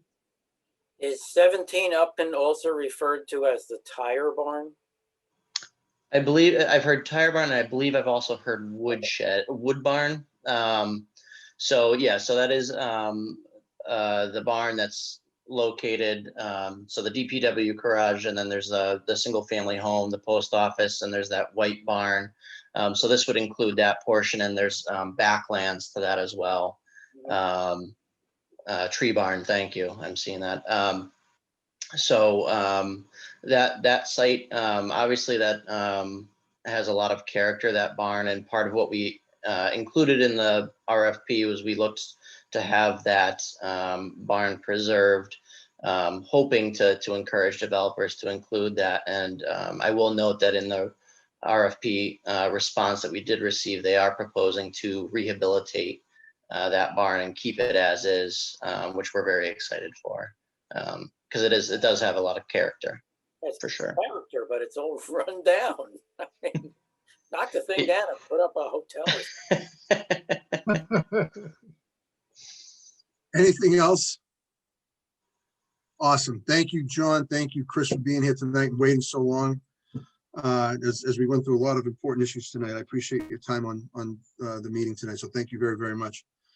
So next on our agenda, I think, is for Evan to walk us through the select board articles on the special and the annual that we haven't covered tonight or will not be covering or will be covering tomorrow. So Evan, what I'm going to do is I'm going to share the screen and you can walk us through the special town meeting first. And then we'll get to the annual. Is that okay with you? Oh, yeah, whatever you'd like. All yours. Okay, so Article 1 is transfers to finish out the fiscal year that we're currently in. If you turn to page 6, that is Appendix A, and that is a breakdown of all of the different transfers and how we are, essentially balancing the budget out at the end of the year. So you'll see, most of it is kind of just us moving money for normal housekeeping type items, things that were overlooked in the last budget. The major things are we were able to move $50,000 into OPEB, $50,000 into snow and ice from the town insurance account that was a little bit overfunded, not overfunded. We did better than we have in other years. And then the fire salaries account, we were able to move money out of there into snow and ice and the vacation and sick buyback account, which we needed some additional revenue in. I'm happy to do, I don't know that you want me to go down every single transfer. No, I think those are just, that's the part of doing business in the municipality. Okay, Some if anyone accounts has are any short, some specific accounts are long. questions on that, I'm happy to answer them. Does anybody have a question for Evan on those? I didn't mean to cut everybody off. Okay, go ahead, Evan. Okay, so Article 2, that's just us paying a bill that came in after July 1. Article 3, what do they have in Article 3? Sorry, I got a little lost there. Mary, what are we doing for Article 3?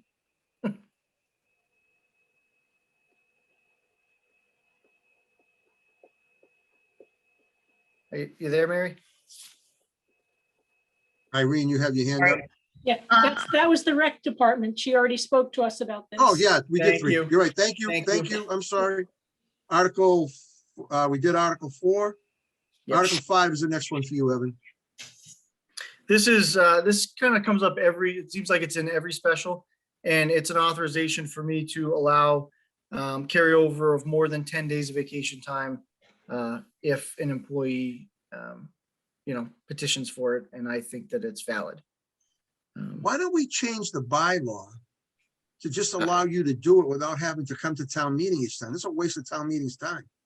Yeah, I It's an agree. I've never administrative seen function. that. Yeah, we just, this is a cut and paste. So we'll look at doing that for the next, maybe we'll do that in the fall. But I agree. I thought it was odd. Sorry, Sue, go ahead. Oh. Okay. Anybody have a question on that one? All right. Somebody had their hand up. Sue Sue's back. Fiacco? You're muted. Sue, you're Sue. muted. That was only put on there last year because of COVID. That's the first time it was Oh. on.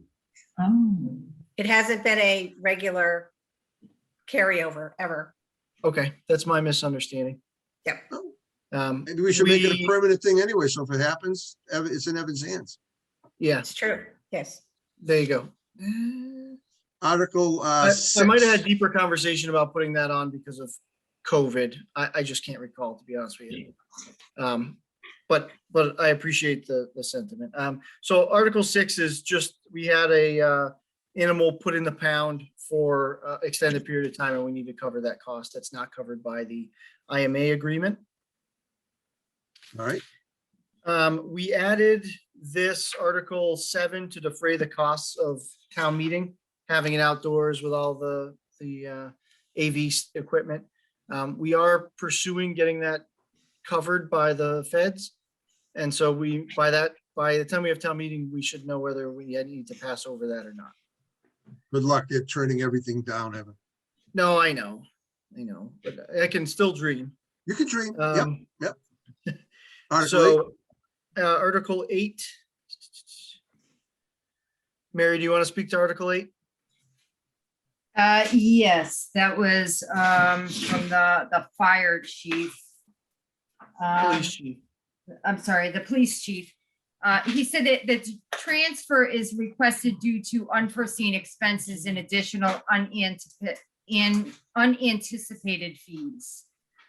So the department has an excess in administrative salaries due to the state 911 grant received during the budget year.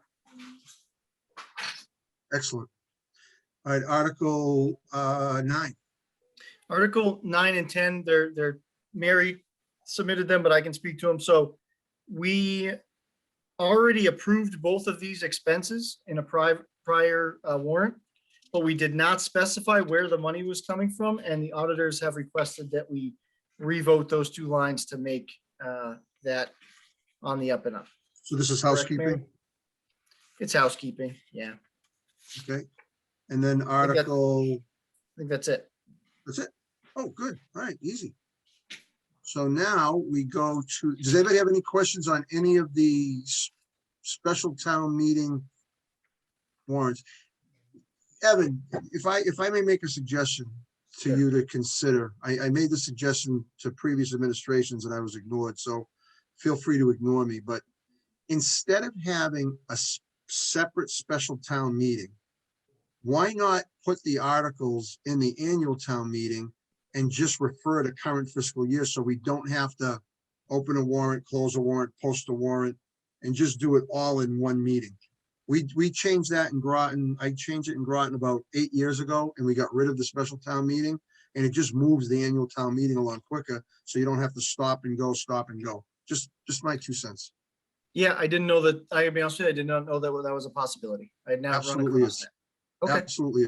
Something to think about. Okay. All right, so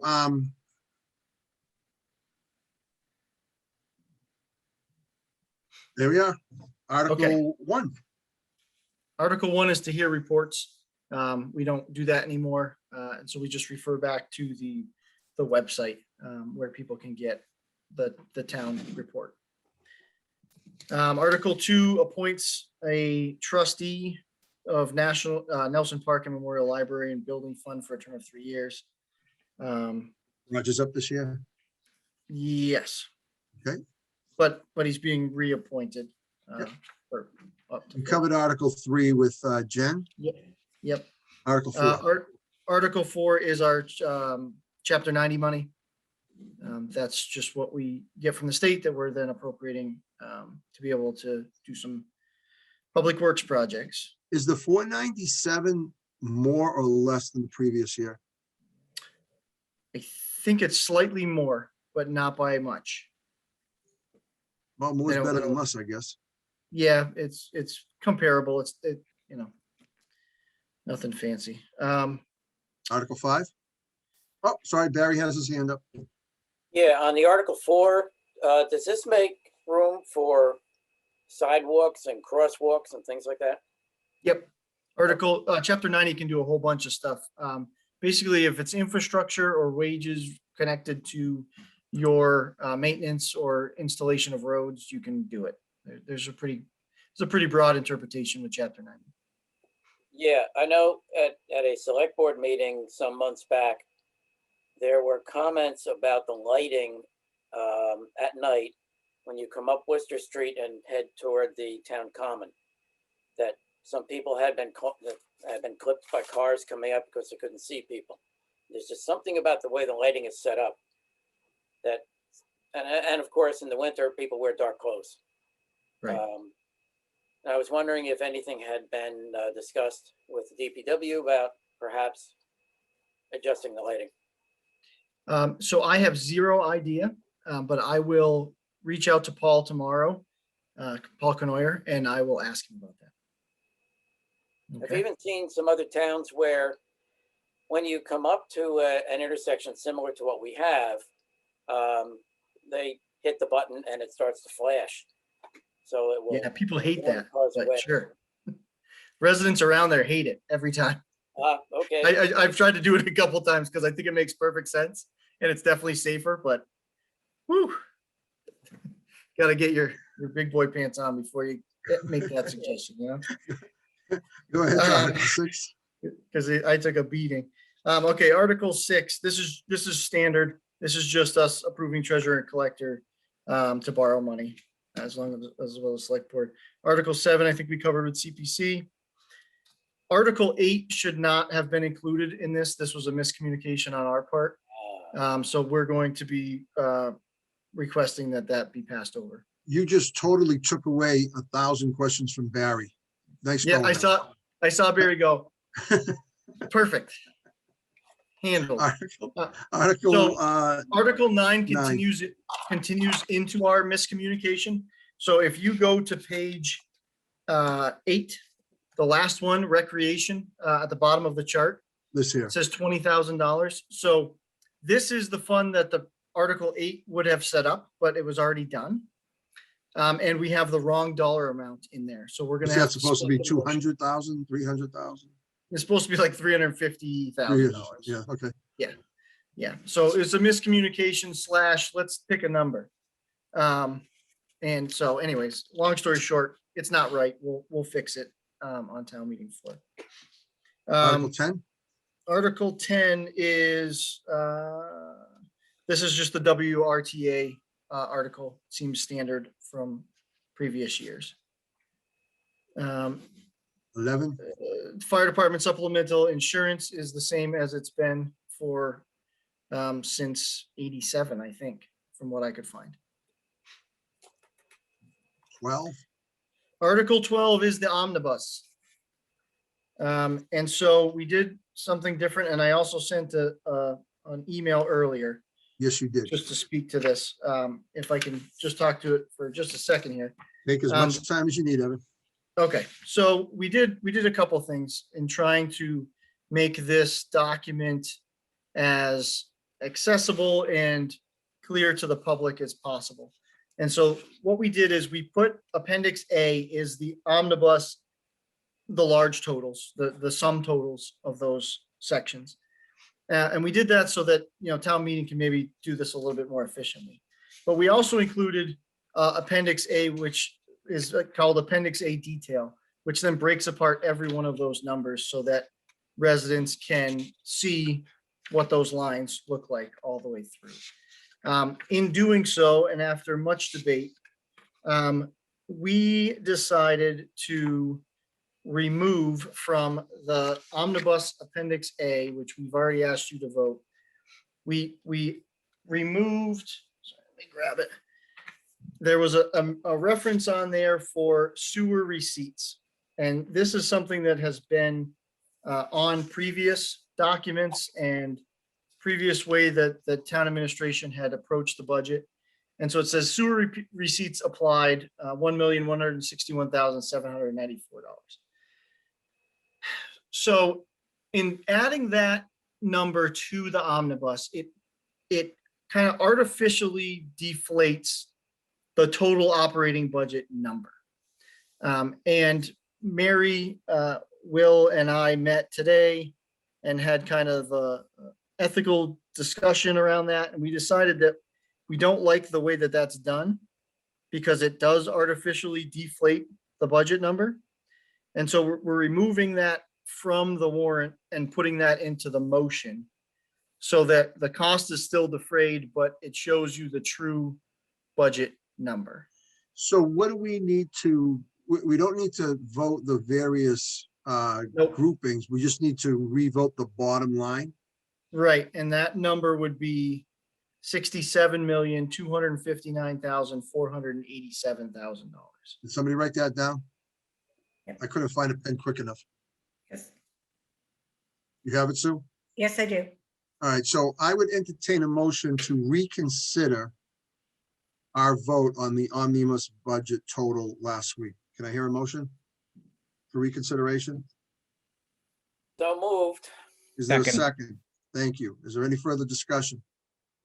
All those in favor of reconsidering our vote? Irene, go ahead. Yeah, I just have a question.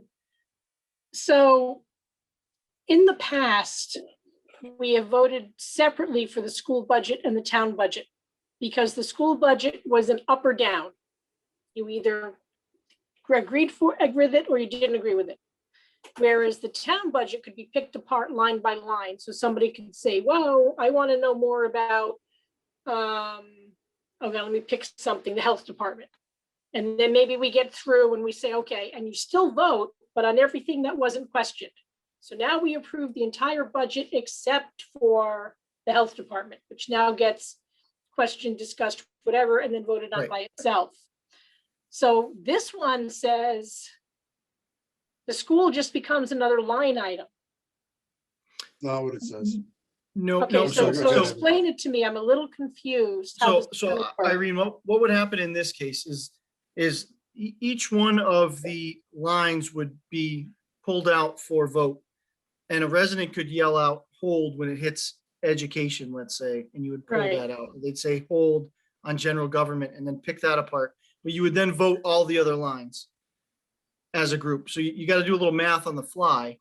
But Yeah. let's say they wanted to talk about the Board of Health budget. Someone would say hold on Health and Human Services. Yeah, We'd subtract that 576 out of the budget, vote that new line, and then go back and hash that out, and then revote Right. that one into the total. But Evan, the individual line items Yep. within the Health and Human Services and the police are individual line items, salaries, expenses. Those are voted separately as Right. opposed to the school department, which is just $36 million, period. But Right. what Evan's doing is he's making it easier so that you don't have to call out each individual line item like we've done in the past.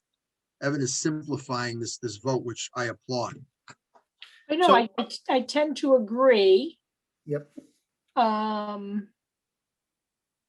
So my But question, municipal budgets have to be voted by line item. They can't Right. be done like the school department. okay, But this is just a way to do it differently, as long as all the line items appear in the appendix A, which they do. That's yeah. all that matters. So what would happen if somebody had, so you're still gonna call each one out for a vote? Is that what I heard? Right. So, but in this regard, we'd say general government, 2,737,683.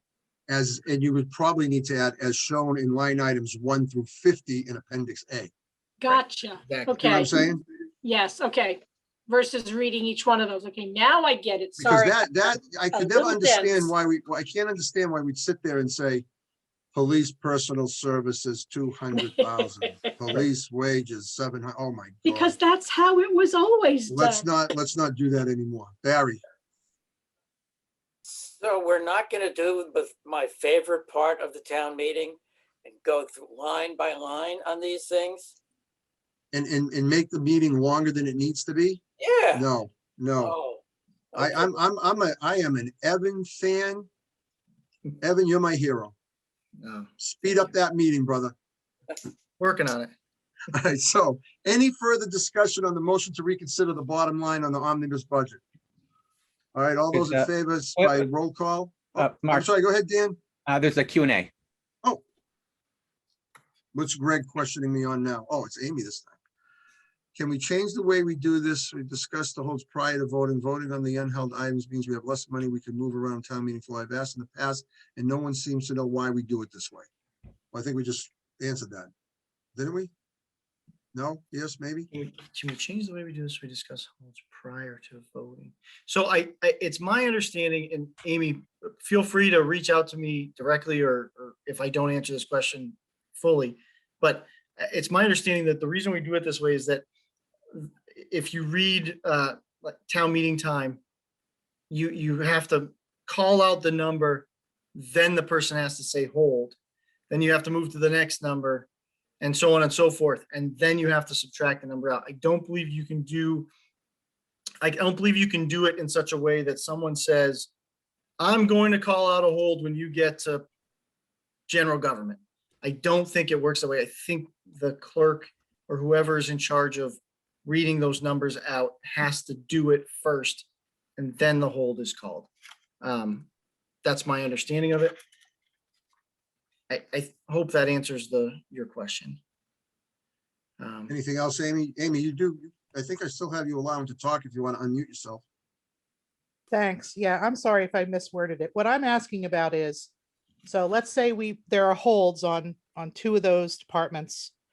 We do this math, we amend the motion and we vote on the stuff that wasn't held. My question is, why do we do it that way? Why don't we discuss the holds? Make sure we actually need to redo the math, which we wouldn't if half the time this happens, people ask questions really unrelated to the item. They ask a question one year was about, G term. How is G term funded after holding the school budget? So there's no change in the number, right? Why don't we just discuss the holds before bothering to do the math and then just vote once? We also lose the ability to move any money around if someone points out an error. Let's say they hold the Board of Health budget and the Board of Health budget, for whatever reason, and I'm not saying, Evan, you would make this mistake, but let's say, we want to put $500 in there. Now we can't do that. We've just approved everything else. So there's no money to move into that. Does that make sense? Kevin, can I take a shot? Can I take? Sure, go ahead. The problem is when you're putting a budget onto the floor of town meeting for a vote. If somebody holds out a number, nothing else is being held. So technically, and if you read town meeting time, as Evan said, what is not held has to be voted first before you go back to discuss what is held. Now, it does exactly what you're saying. You can't move that money anyplace else without a reconsideration because all the other line items have been voted. So I understand what you're saying, but I'm pretty sure in town meeting time, it specifically says unheld items have to be voted first. And I think that, Evan, I think that's what you were saying earlier. That's what I was getting at, yes. But Amy, I agree with what you're saying 100%. You're right, because if you hold $5,000 in a line item, well, debate it, and then maybe somebody wants to move that to something else. Why give up that right? But if that other line item has already been voted without a reconsideration, you can't vote it. So I see what you're saying, and I agree with you, but I don't think you can do it that way. All right, thank you. Good question. Good question. Any further discussion on the motion to reconsider? Sue, are you impressed that I'm remembering after all this what we're voting on? Put that in the minutes, please. All those in favor, signify by saying aye. Heather? Aye. Barry? Barry, aye. Sue? Aye. Andy? Aye. Dan? Aye. Irene? Aye. Angelina? Aye. Mark, aye. All right, so we have now reconsidering the vote on the bottom line. So I would entertain a motion to make that number what, Sue? 67259,487. Is there a motion? So moved. Is there a second? Thank you. Any further discussion? All those in favor by roll call signify by saying aye. Heather? Aye. Barry? Barry, aye. Sue? Aye. Andy? Aye. Dan? Aye. Irene? Aye. Angelina? Aye. Mark, aye. Okay, back to the warrant. Okay, Article 13, are you having CIPC come in? I don't recall. Are they coming in, Sue? Yeah, yes, All they right. are. So we'll hold off on that one. Okay. Article 14. Article Also. 14 is also CIPC. Oh, also CIPC, sorry. I Yeah. apologize. Article 15 is funding BVT. And Article 16 is paying the debt service for BVT, which they call out in two separate articles. All right. And we had them in to present this budget to us, correct? Correct. Okay, I think I missed that meeting. I apologize. Article 17.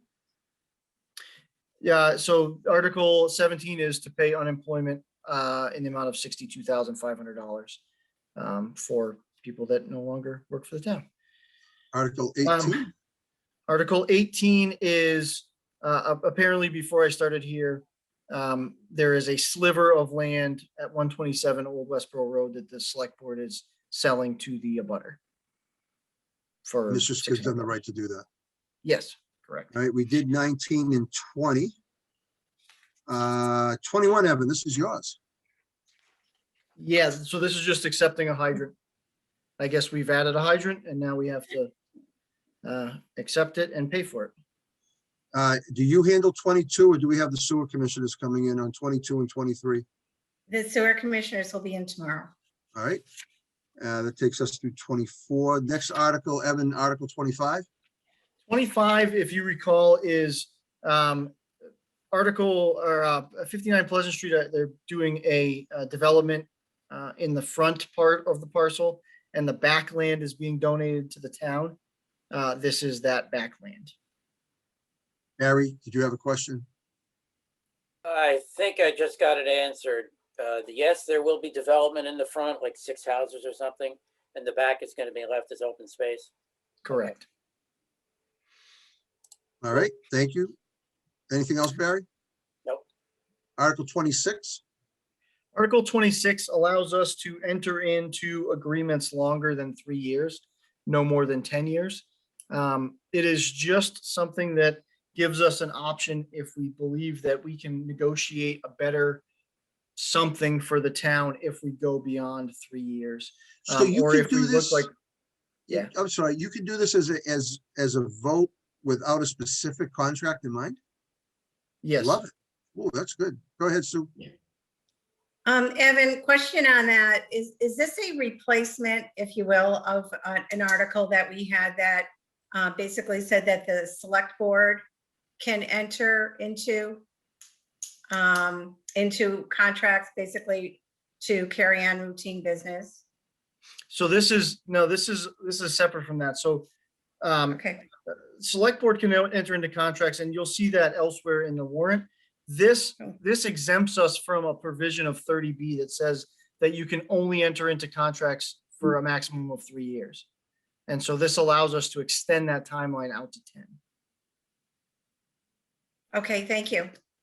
Unless I'm missing something, Sue, which I very well. I thought the wording was interesting to see, to have town administrator and school committee versus select board and superintendent of schools. Right. Well, I wrote it, so, you know.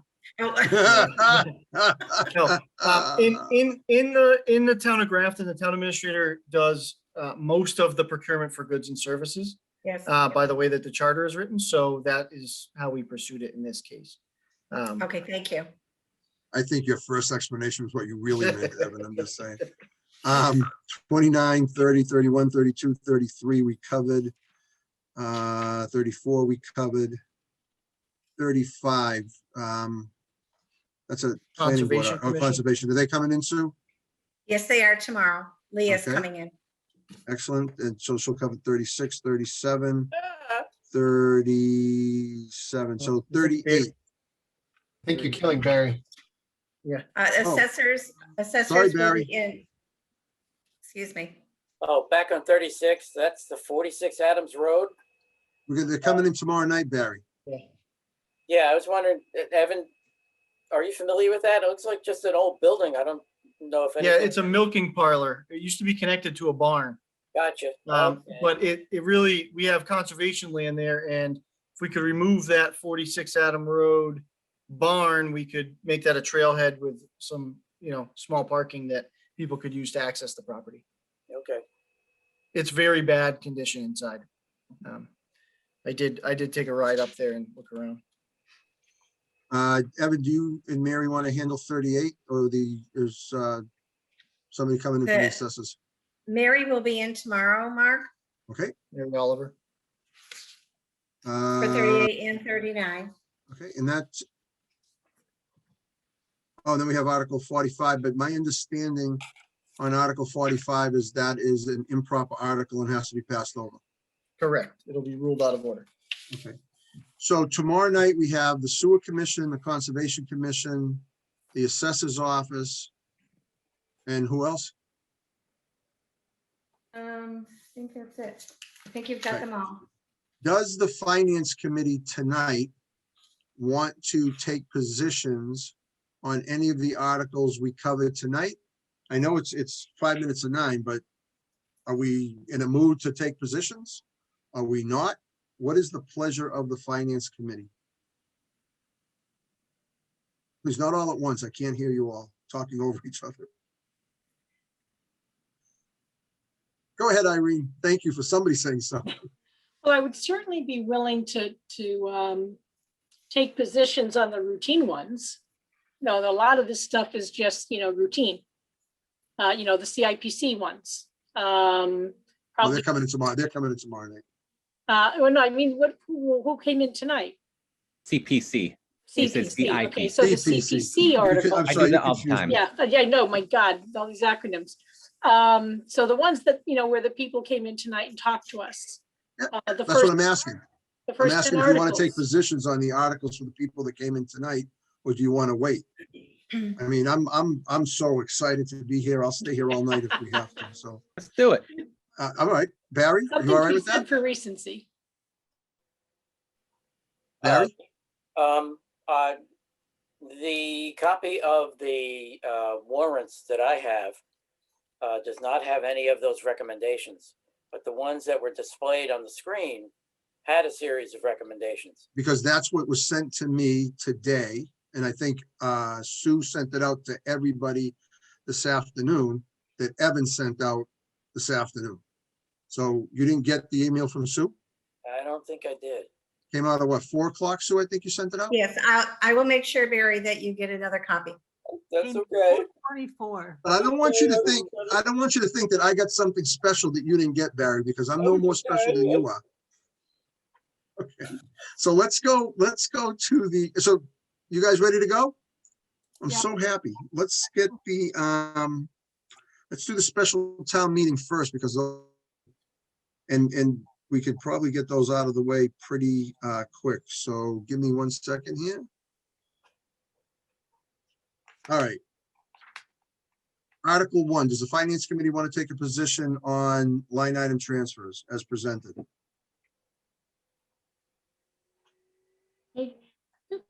I move that the Finance Committee recommend passage of Article 1 for the special town meeting as presented. Is there a second? Second. Okay, all those in favor by, any further discussion? All those in favor by roll call vote, Heather? Yep, yes. Barry? Barry, aye. Isn't it Sue. already here? Aye. Andy? Aye. Dan? Aye. Irene? Aye. Angelina? Aye. Mark? Aye. Article 2. Unpaid bill, Do we have an amount? $102, do I see there? $106. $103.36. $103.36. I move that we recommend passage of Article 2 in the amount of $103.36. Is there a second? Second. Second. Any further discussion? All those in favor by roll call, Heather? Aye. Barry? Barry, aye. Sue? Aye. Andy? Aye. Dan? Aye. Irene?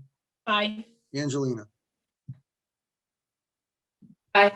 Mark? Aye. Article 3. And that is the extra money for recreation, moving one from wage account to expense account. I move that the Finance Committee recommend passage of Article 3 in the amount of $22,600 to be transferred as presented in the article. Is there a second? Second. Any further discussion? All those in favor by roll call vote signify by saying aye. Heather? Aye. Barry? Barry, aye. Sue? Did Sue say aye? Yes, I said aye. Sorry, I'm sorry. Andy? Aye. Dan? Aye. Irene? Aye. Angelina? Aye. Right. Article 4, community preservation. Yeah. I move that the Finance Committee recommend passage of Article 4 in the amount of $60,701 as written. Second. Okay, any further discussion? All those in favor by roll call, Heather? Aye. Barry? Barry, aye. Sue? Aye. Andy? Aye. Dan? Aye. Irene? Aye. Angelina? Aye. Mark? Aye. Article 5. I move that the Finance Committee recommend passage of Article 5 as presented. Second. Is there any further discussion? All those in favor by roll call signify by saying aye. Heather, Aye. Barry, Barry, aye. Sue, Aye. Andy, Aye. Dan, Aye. Irene, Aye. Angelina, Aye. Mark, aye. Article 6, this is one in the amount of $250 prior year bill for the animal control officer. William, hold on, before we make a motion. William, go ahead. I just want to let you know that we actually got another bill from them today for $350, so the total amount is $600. Oh, perfect. Glad you told us that. So I would entertain a motion in the amount of $600. I move Second. that the Finance Committee recommend passage of Article 6 in the amount of $600 for the animal control officer. Second. Any further discussion?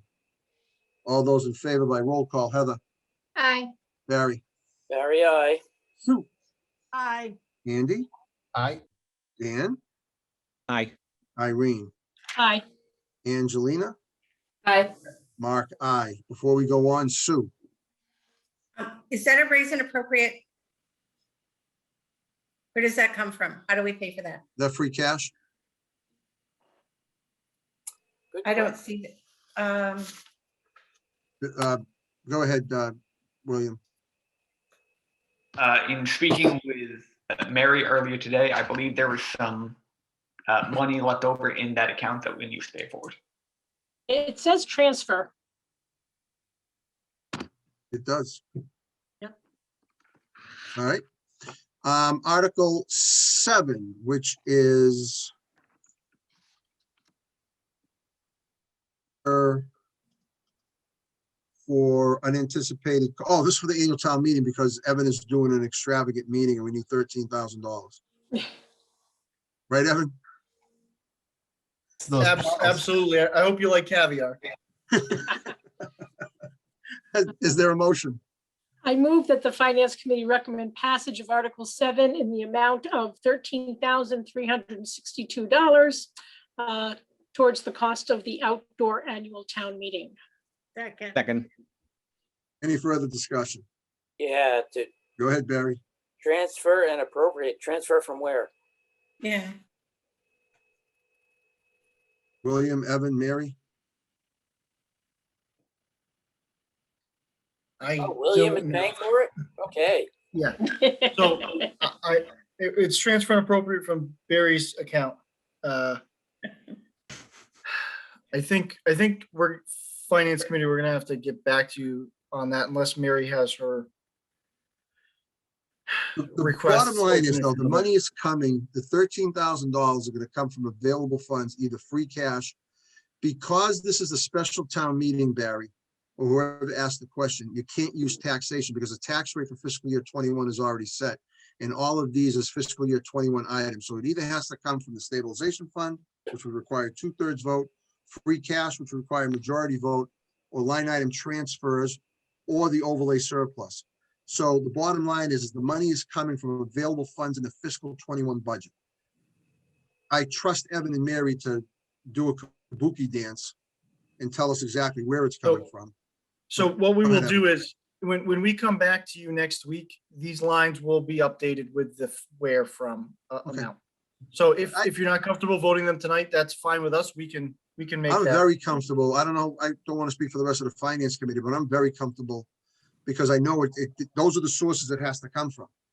We're not raising taxes. It's either got to come from free cash or those other funds that I talked about. Go ahead, Dan. I'd be comfortable voting tonight, and then if Evan and Mary do something unconscionable with the budget, we can vote to reconsider. I'm with you. No, there goes your Ferrari, Mary. That close. Is there, all right, is there, did we already make a motion on the 13,000? Yes. Yes. We did, okay, and it was seconded? Yes. Yes. Okay, so any further discussion? All those in favor by roll call, Barry, Barry, aye. Heather, Aye. Sue, Aye. Andy, Aye. Dan, Aye. Irene, Aye. Angelina, Aye. Mark, aye. Moving on to Article 8, which is $25,000 for, from wages Scroll up. to expenses. Oh, sorry, $25,000 from wages to expenses. Is there a motion to support? I make the motion that the Finance Committee recommend passage of Article 8 in the amount of $25,000, transferring funds from the Police Personnel Services account to the Police Expenses account. Is there a Second, second? Thank you. Is there any further discussion? Uh, Being none, yeah, all I don't- those in, oh, go ahead, Dan. So I think when we were talking about it, it was mentioned that it's because of some unexpected fees. Do we know what that actually is and why they were unexpected? No. No, it just said unforeseen expenses and additional unanticipated fees. We can get that information for you, Dan, and have that for next week as well. I mean, I'm fine, approving this to just, kind of in the larger picture of the budget, just kind of knowing Yeah. what was unexpected and just knowing whether or not it's something to maybe expect next time. Yeah, I agree. We'll get that and we'll bring it back for next week. Or not next week, I'm sorry, tomorrow. Perfect. I keep forgetting we're here tomorrow too, so we Yes. can do that tomorrow. All right, there was a motion, there was a second, we've had further discussion. Is there any further discussion? Okay, and there, all those in favor of the motion as presented signify by saying aye. Heather, Aye. Barry, Barry, aye. Sue, Aye. Andy? Andy, Aye. Dan, Aye. Irene, Aye. Angelina, Aye. Mark, aye. Article 10, the final one is. We got 9. Yeah, Was that being Oh, done? did I 9. skip 9? Oh, sorry, go ahead, Article 9, which is the perpetual care sale of lots. Is there a motion? I make a motion that the Finance Committee recommend passage of Article 9 in the amount of $75,000 from the Cemetery Perpetual Care Sale of Lots Fund for the purpose of replacing Truck 28. Second. Any further discussion? All those in favor Uh, signify by, yeah, oh, go ahead, go ahead, 20 Barry, How much is going? 75,000. Wow, that's a heck of a truck. Well, it's probably a, what, a one, It's the plow. Okay, You're probably talking, yeah, it's probably fully equipped, but it's probably like a Ford F-250 or something like that. ooh, an Yeah, that kind that's of money? listed somewhere. It's actually Mary's Ferrari. Oh, Evan, you snuck it by us. Good job. Barry, you satisfied? Yeah, you're gonna spend a lot more money if it is a Ferrari. All those in Used favor, Ferrari. all those in favor signify by saying aye. Heather, Aye. Barry, Barry, aye. Sue, Aye. Andy, Aye. Dan, Aye. Irene, Aye. Angelina, Aye. Mark, aye. And then last but not least, Article 10. I recommend that I move that the Finance Committee recommend to pass Article 10 in the amount of $45,000 from the Sewer Retained Earnings Fund for the purpose of replacing the F-250 truck with a plow. Second. Any further discussion? All those in favor by roll call. Heather, Aye. Barry, Barry, aye. Sue, Aye. Andy, Aye. Dan, Aye. Angelina. Aye. All right, that takes care of the special. You guys want to move on to the annual? And I'm going to make a Yeah, yeah. recommendation. I'm going to make a recommendation on the annual. Give me 1 second here to get it set up.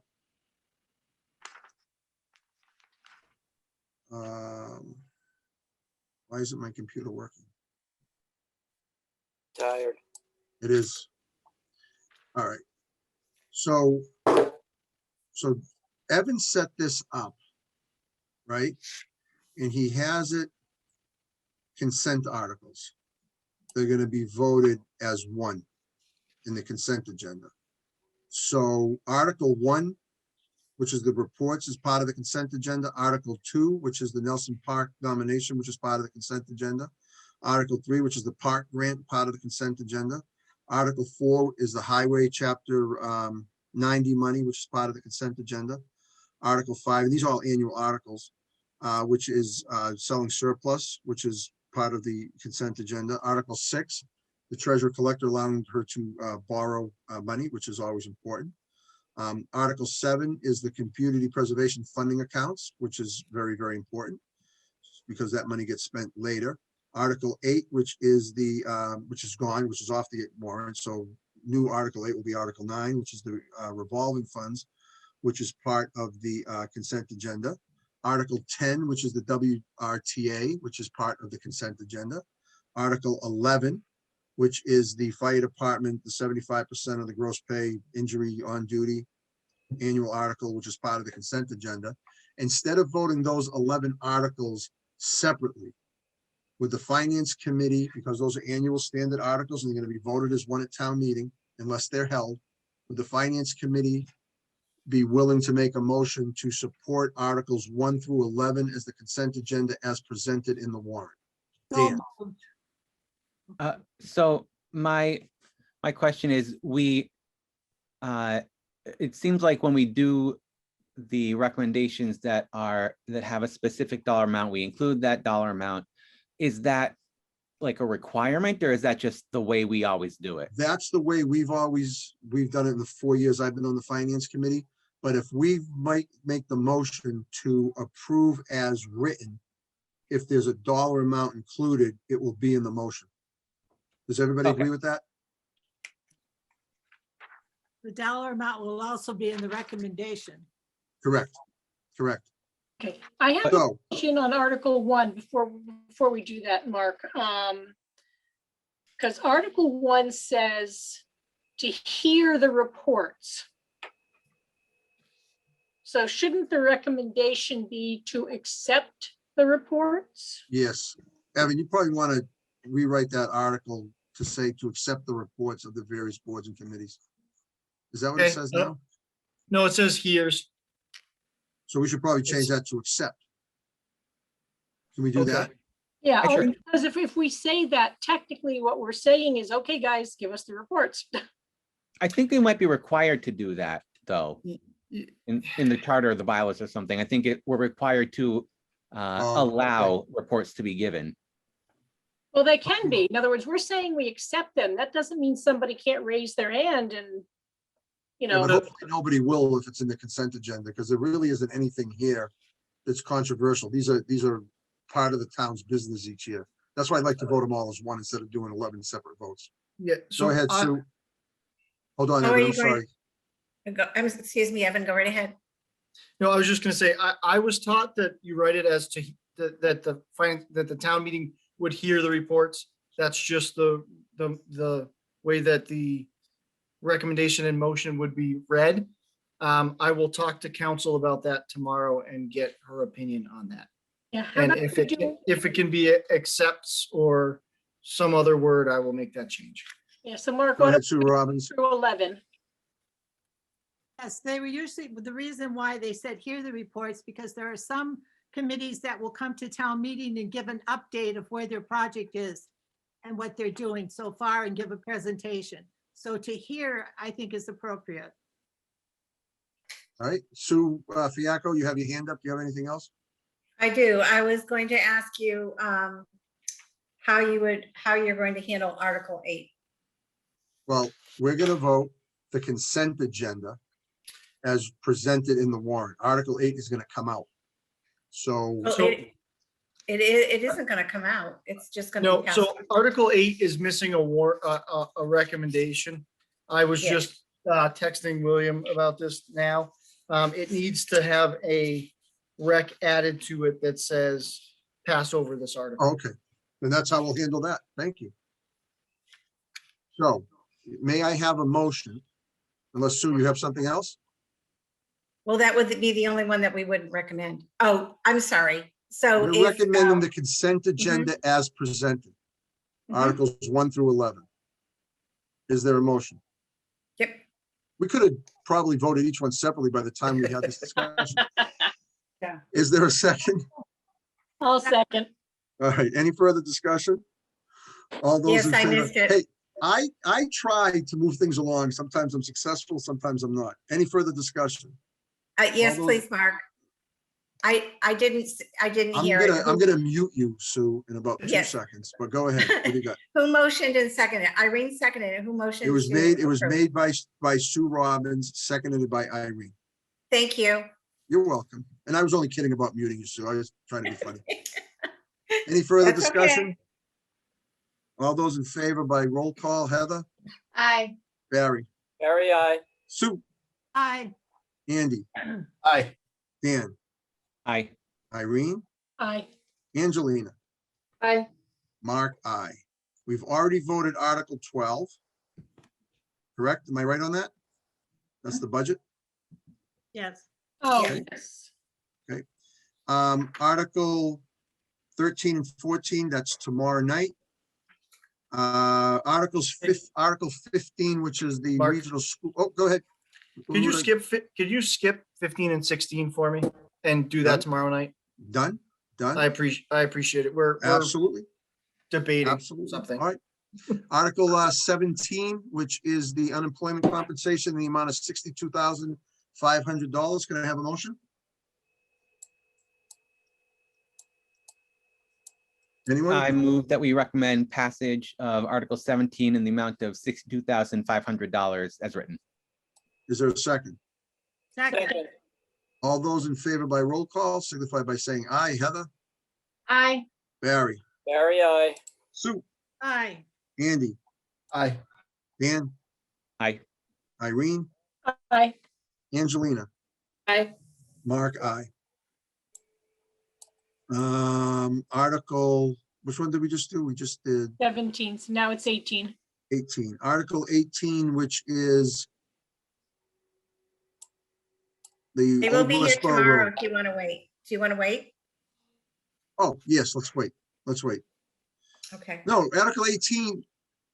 Oh, Article That's 18 selling is the coming sliver tomorrow of night. land. Okay, Right. we'll wait till tomorrow on that one. Article 19 is the cable budget in the amount of 335,000. Is there a motion? I move that the Finance Committee recommend passage of Article 19 to appropriate $335,000 to fund the Grafton Community Television budget. There's Second. a second. Thank you. Any further discussion? All those in favor by, oh, Sue, you have your hand up. No, just finish that. I just had a comment that I was. Okay. gonna speak to Evan. All those in favor signify by saying aye. Sue, Aye. Heather, Aye. Barry, Barry, aye. Andy, Aye. Dan, Aye. Irene, Aye. Angelina, Aye. Mark, aye. You know, when we're back meeting in person, it'd be so much better that we don't have to do roll call anymore. Yeah. Although I do love calling out your names. Article 20 is the debt think you got- service.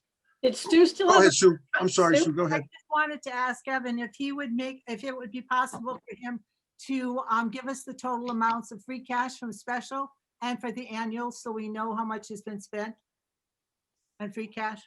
Excellent Yes. point, Sue. Excellent point.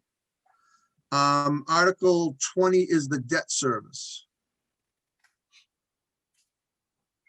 I Is there a would motion? Finance Committee recommend passage of Article 20 in the amount of $79,000. Is As there written. a second? Second. Second. Any further discussion? All those in favor by roll call. Heather, Aye. Barry, Barry, aye. Sue, Aye. Andy, Aye. Dan, Aye. Irene, Aye. Angelina. Aye. All right, Article 21, right? Is that the next one? Yep. Is a hydrant at 709 Worcester Street, hydrant number 709 at 86 Worcester Street. But I'm very, very confused over how that's written, but I move that the Finance Committee recommend passage of Article 21 to accept hydrant number 709, Worcester Street, number 86. is there a Second. second? Any further discussion? Dan, you have your hand up. Yeah, I was just wondering, is is there some like state law or something that requires the town meeting accept these, or is this something Yeah. that could be delegated to the select board to do That's a great in the question. future? That is an excellent question, Dan. I don't know. This is the only time I've ever seen it. So. Oh, we do it we're all the gonna- time. Yeah, but Oh, yeah. so I'm gonna carry on the tradition and then figure out whether we need to do it or not, because. You know, All right, thanks. maybe I'll make a run and make it so we don't have to pay these at all. I'll just stop paying it. Nice. What are they gonna do? Well, you know Not- something, Evan, we did that in Groton. We don't pay hydrant rental fees anymore. We don't pay for hydrants. Yeah, we'll have to any- talk that out. We will. Any further discussion? Okay, all those in favor by roll call, Dan, Aye. Heather, Aye. Barry, Barry, aye. Sue, Aye. Andy, Aye. Irene, Aye. Angelina, Aye. Mark, aye. Let's see, so 22, 23, 24, 25, 24, that's coming in, that's the sewer commissioners tomorrow night. 25 is the 59 Pleasant Street donation that Evan talked about earlier. Is there anybody interested in supporting that article? I move that the Finance Committee recommend passage of Article 25 to accept the parcel of land at the rear of 59 Pleasant Street as a donation to the town. A second. There was a second? There was a second. Thank Barry. you. Oh, thank you. Any further discussion? All those in favor by roll call, Heather, Aye.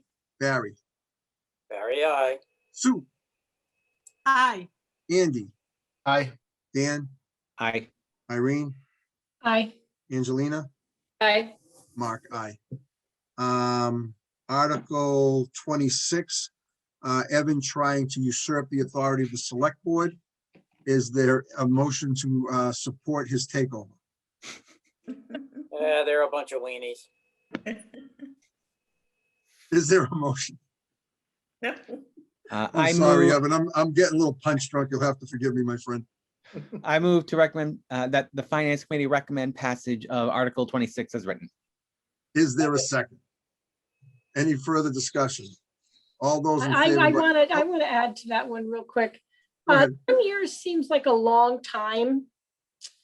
Evan, can you give me any examples of the type of contract that you might need to go longer than 3 years with that make this worth it? So I would think that, energy purchasing contracts, any of your PPA type things where you're trying to remove market fluctuation for budget purposes. You may also do this with anything that, you could in theory do this with bituminous prices, asphalt paving, tree work. I've seen it done a number of different places where, if you can go out longer than 3 years on the bid, you gain that stability that is helpful as long as you're getting, a decent price on everything. Yeah, I mean, I like the idea of going longer than 3. Just when you get past 5, just seems like a long time. We had a couple of cases where we had conservation land that needed to be maintained. And we wanted to get a farmer to come in to hay it and things like that. And in order for him to make money or for it to be worth it, he needed more time. So we did 10-year contracts on those. So I agree with Evan saying there are certain circumstances where it makes sense to do that. And Evan, I would imagine before you enter into a long-term contract on something, you're going to talk to the select board about it and let them know what your intentions are. I don't think you just arbitrarily start. Giving Yeah, if I long-term want contracts. to keep my job, then yes. Yeah, well, that's the Evan's point of what I'm contract is saying not to gonna you. be 10 Yes. years. Yeah. All right. Irene, excellent question, Irene. Excellent question. Any further discussion? All those in favor by roll call, Heather, Aye. Barry, Barry, aye. Sue, Aye. Andy, Aye. Dan, Aye. Irene, Aye. Angelina, Aye. Mark, aye. So Evan, if town meeting agrees, your takeover is complete. Excellent. I'm gonna try something here and we'll probably talk about it for 30 minutes, but I'm gonna try. All of the CPC articles with the exception of, oh no, we better do it separately because there's one in there that we had a lot of debate on, isn't there? Right. All right, never mind. Article 27, debt service for Pell Farm. Is there a motion to support?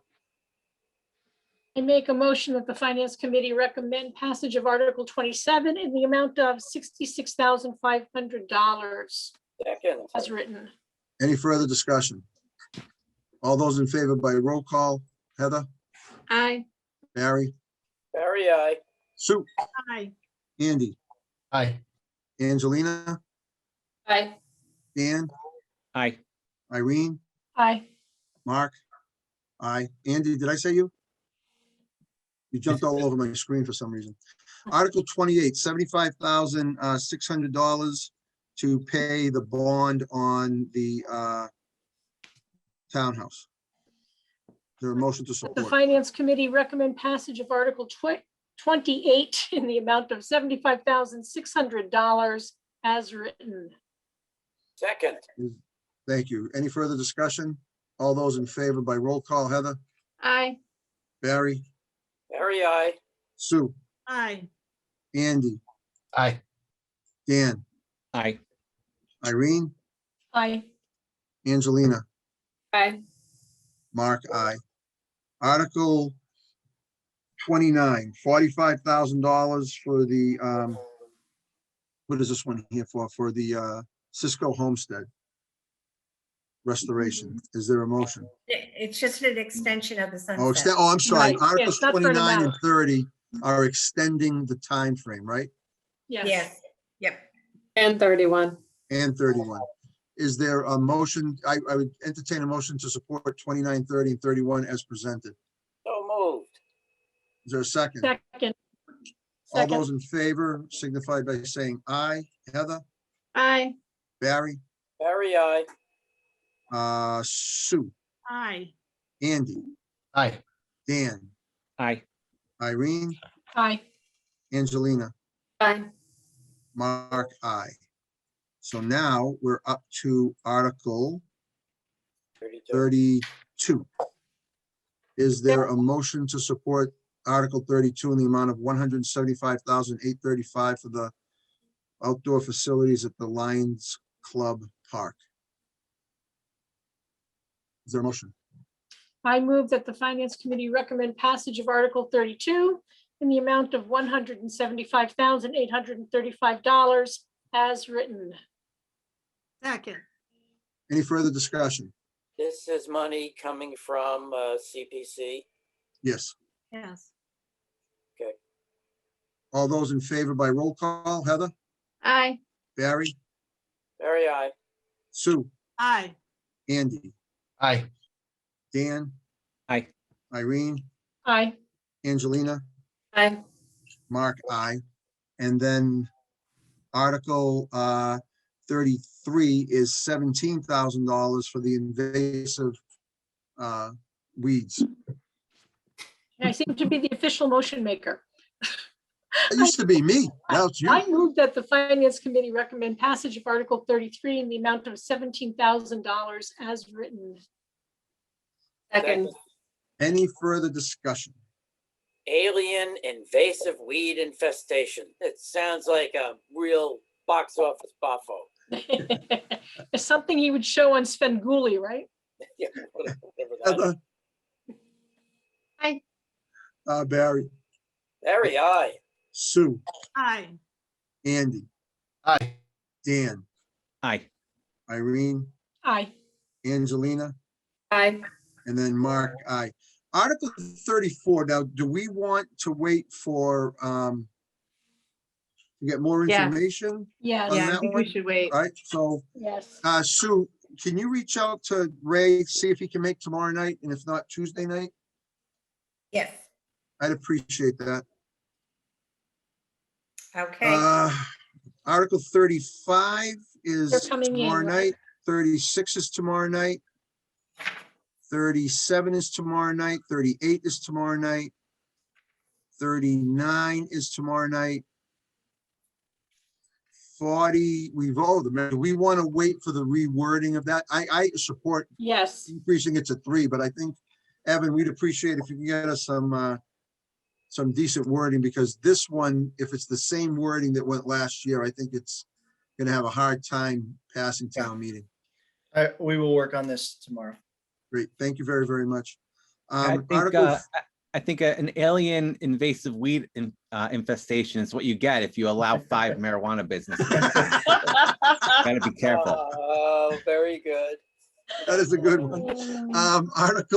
Article 41 is the article, we call that the typo, to add 17 Upton Street to the previous vote of 27. Seems pretty easy to Yeah. straighten that one out. Is there a motion to support as presented? yeah. I move that the Finance Committee recommend the passage of Article 41 as written. Second, Any further discussion? All those by roll call. Heather, Aye. Barry, Barry, aye. Sue, Aye. Andy, Aye. Dan, Aye. Irene, Aye. Angelina, Aye. Mark, aye. All right, and then Article 42, citizens petition for replacing Columbus Day with Indigenous Peoples' Day. Is there a motion? Now, to this one, support? he said they want to pass over because they 42, I'm broke it sorry, yeah, out. 42 can pass over. Is there a motion to support passing over Article Yes, 42? I move that the Finance Committee recommend passing over Article 42. Is there a second? Second. Any further discussion? Yeah. Are they changing the name of Thanksgiving? No, that's why this article was written wrong. That's why it's going away. It was meant to be the day after Thanksgiving, which is Yes. a town holiday, just with no real name, just the day after Thanksgiving. Yeah, Right. what it says, but we're leaving Thanksgiving there. Yes, If we pass over the article, we're not doing anything. yeah, it doesn't matter. You can put in there that Thanksgiving's gonna be called Barry Smith Day, and it won't matter because we're passing over the article, right? Well, that'll make it a real winner. Is there any further discussion? All those in favor by roll call, Heather, Aye. Barry, Barry, aye. Sue, Aye. Andy, Aye. Dan, Aye. Irene, Aye.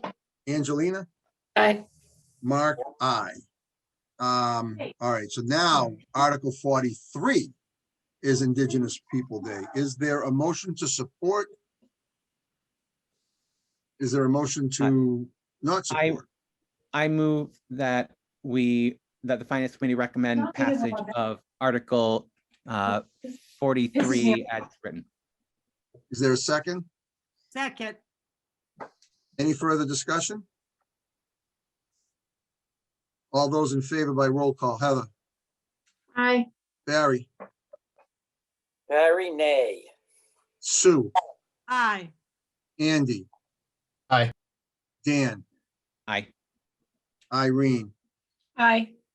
Angelina, Aye. Mark, nay. I was So that worried we were gonna was- have no split votes. Well, we have one here, so that's, what was that vote? 5-2? 5 in favor, 2 opposed? Oh, 6 in favor, 2 opposed. Right. Come on, Columbus Day, for Pete's sake.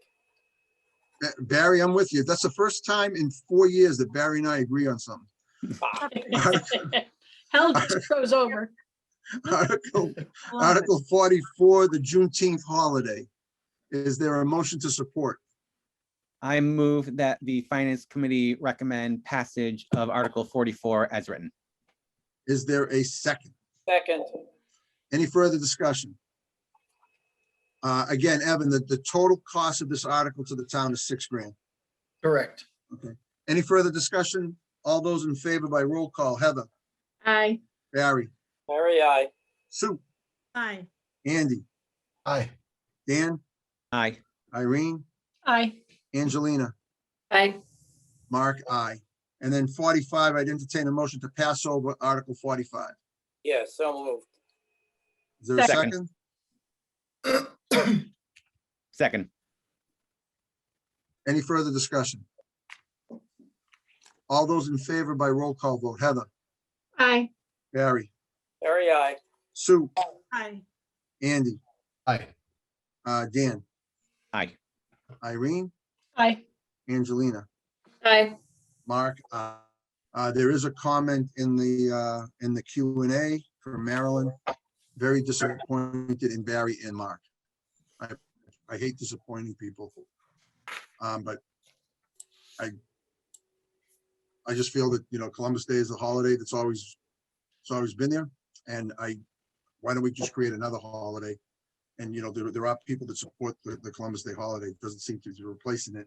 Just doesn't make sense to me. So that's where I am. So I'm sorry I disappointed you, Marilyn. Next on the agenda is the state of the town message. Usually that's the job of the chair to draft, or do we delegate that to somebody? Last year, we spent time drafting it. We debated whether or not we were going to issue it. We debated whether or not we were going to read it outdoors. We decided to print it. We put it on the table, and I don't know if anybody noticed. There were like 1,000 copies sitting there at the end, and nobody picked it up. So what I would like to recommend is the state of the town message, to me, should be a joint venture between the finance committee and the town administrator, because the budget is the town administrator and finance committee bringing it forward to town meeting. And if we're going to talk about the state of the town, I want to do that in concert with Evan. And so in Groton, and I'm sorry I talk about my experience, but that's where I am. I write a message, and it's a message from the finance committee and the town manager going to the town meeting, not the finance committee alone.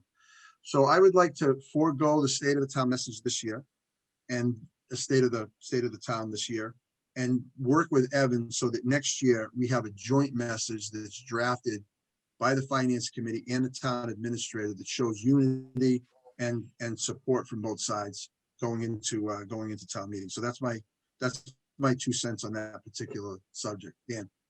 The only thing that concerns me with that, Mark, and I like the general idea, but isn't the finance committee supposed to be somewhat independent? Not that we don't work very closely with Evan and Mary, we obviously do. But as a oversight committee that is, advisory, we're strictly advisory in nature. I think we're supposed to submit our own independent report. I agree with that.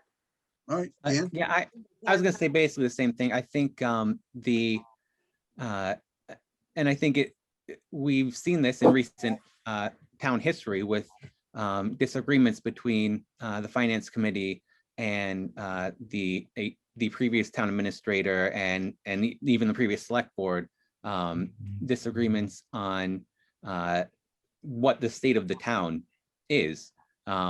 So I think it's good to have that kind of check there to just offer another perspective, because it is better if we're unified and have one message we agree on to present. But if we don't have one message, I think it's harmful to force a single message. And so I think it would be better to keep our own separate state of the town message that, when we agree, will have similar content to what the town administrator is presenting. But I think it's good to have room for some disagreement if that disagreement exists. Anybody else? So we want to keep it, so everybody agrees with Dan and Irene?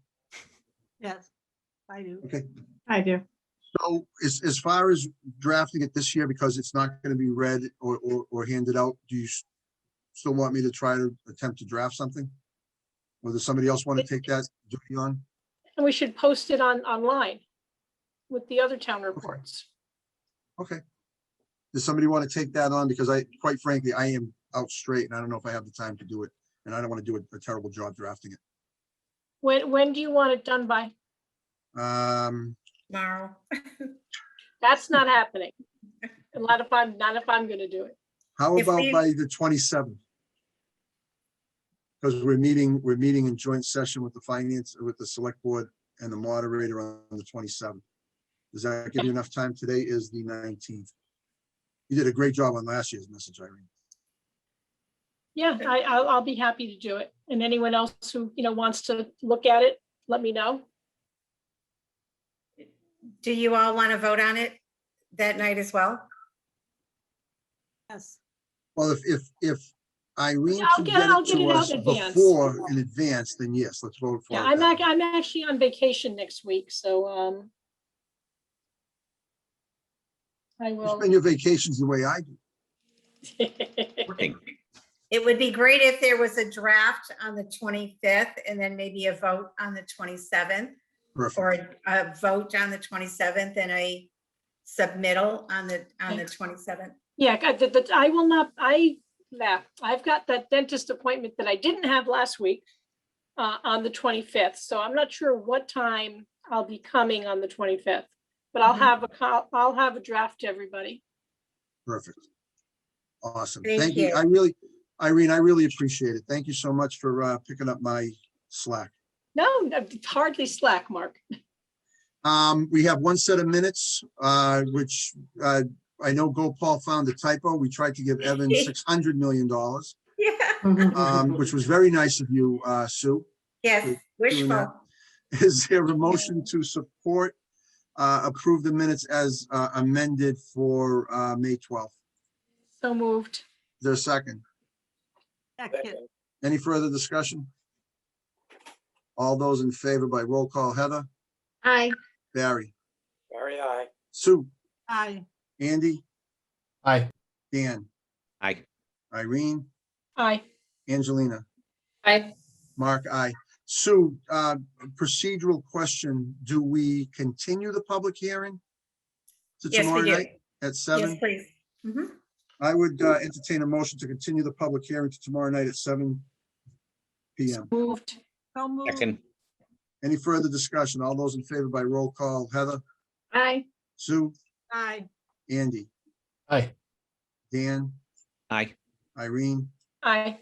Angelina, Aye. Mark, aye.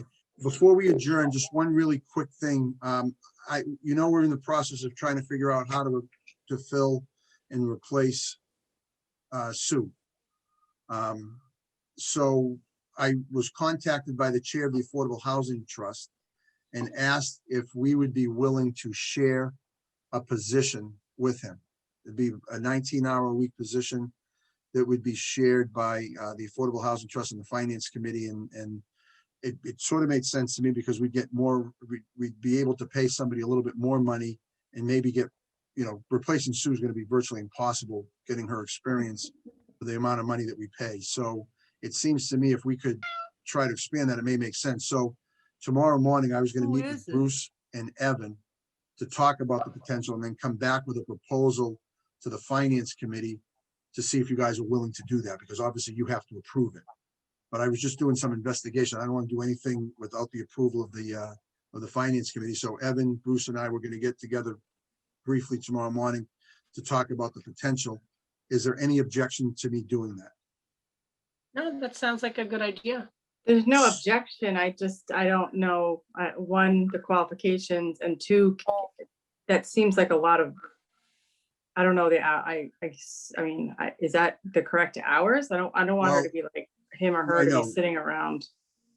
Well, I agree. We don't want it to be, there'll probably be times when all 19 hours are dedicated solely to the FinCom. And then there may be times when all 19 hours are dedicated solely to the Affordable Housing Trust, and then we'd have to figure that out. I want to have the conversation with Bruce to see what his demands are for the Affordable Housing Trust and talk to Evan about that moving forward. If it doesn't work, we'll just go about filling the position normally, but I think it's worth the discussion. I don't want to go over 20 hours because then it becomes a benefited position. Go ahead, Sue.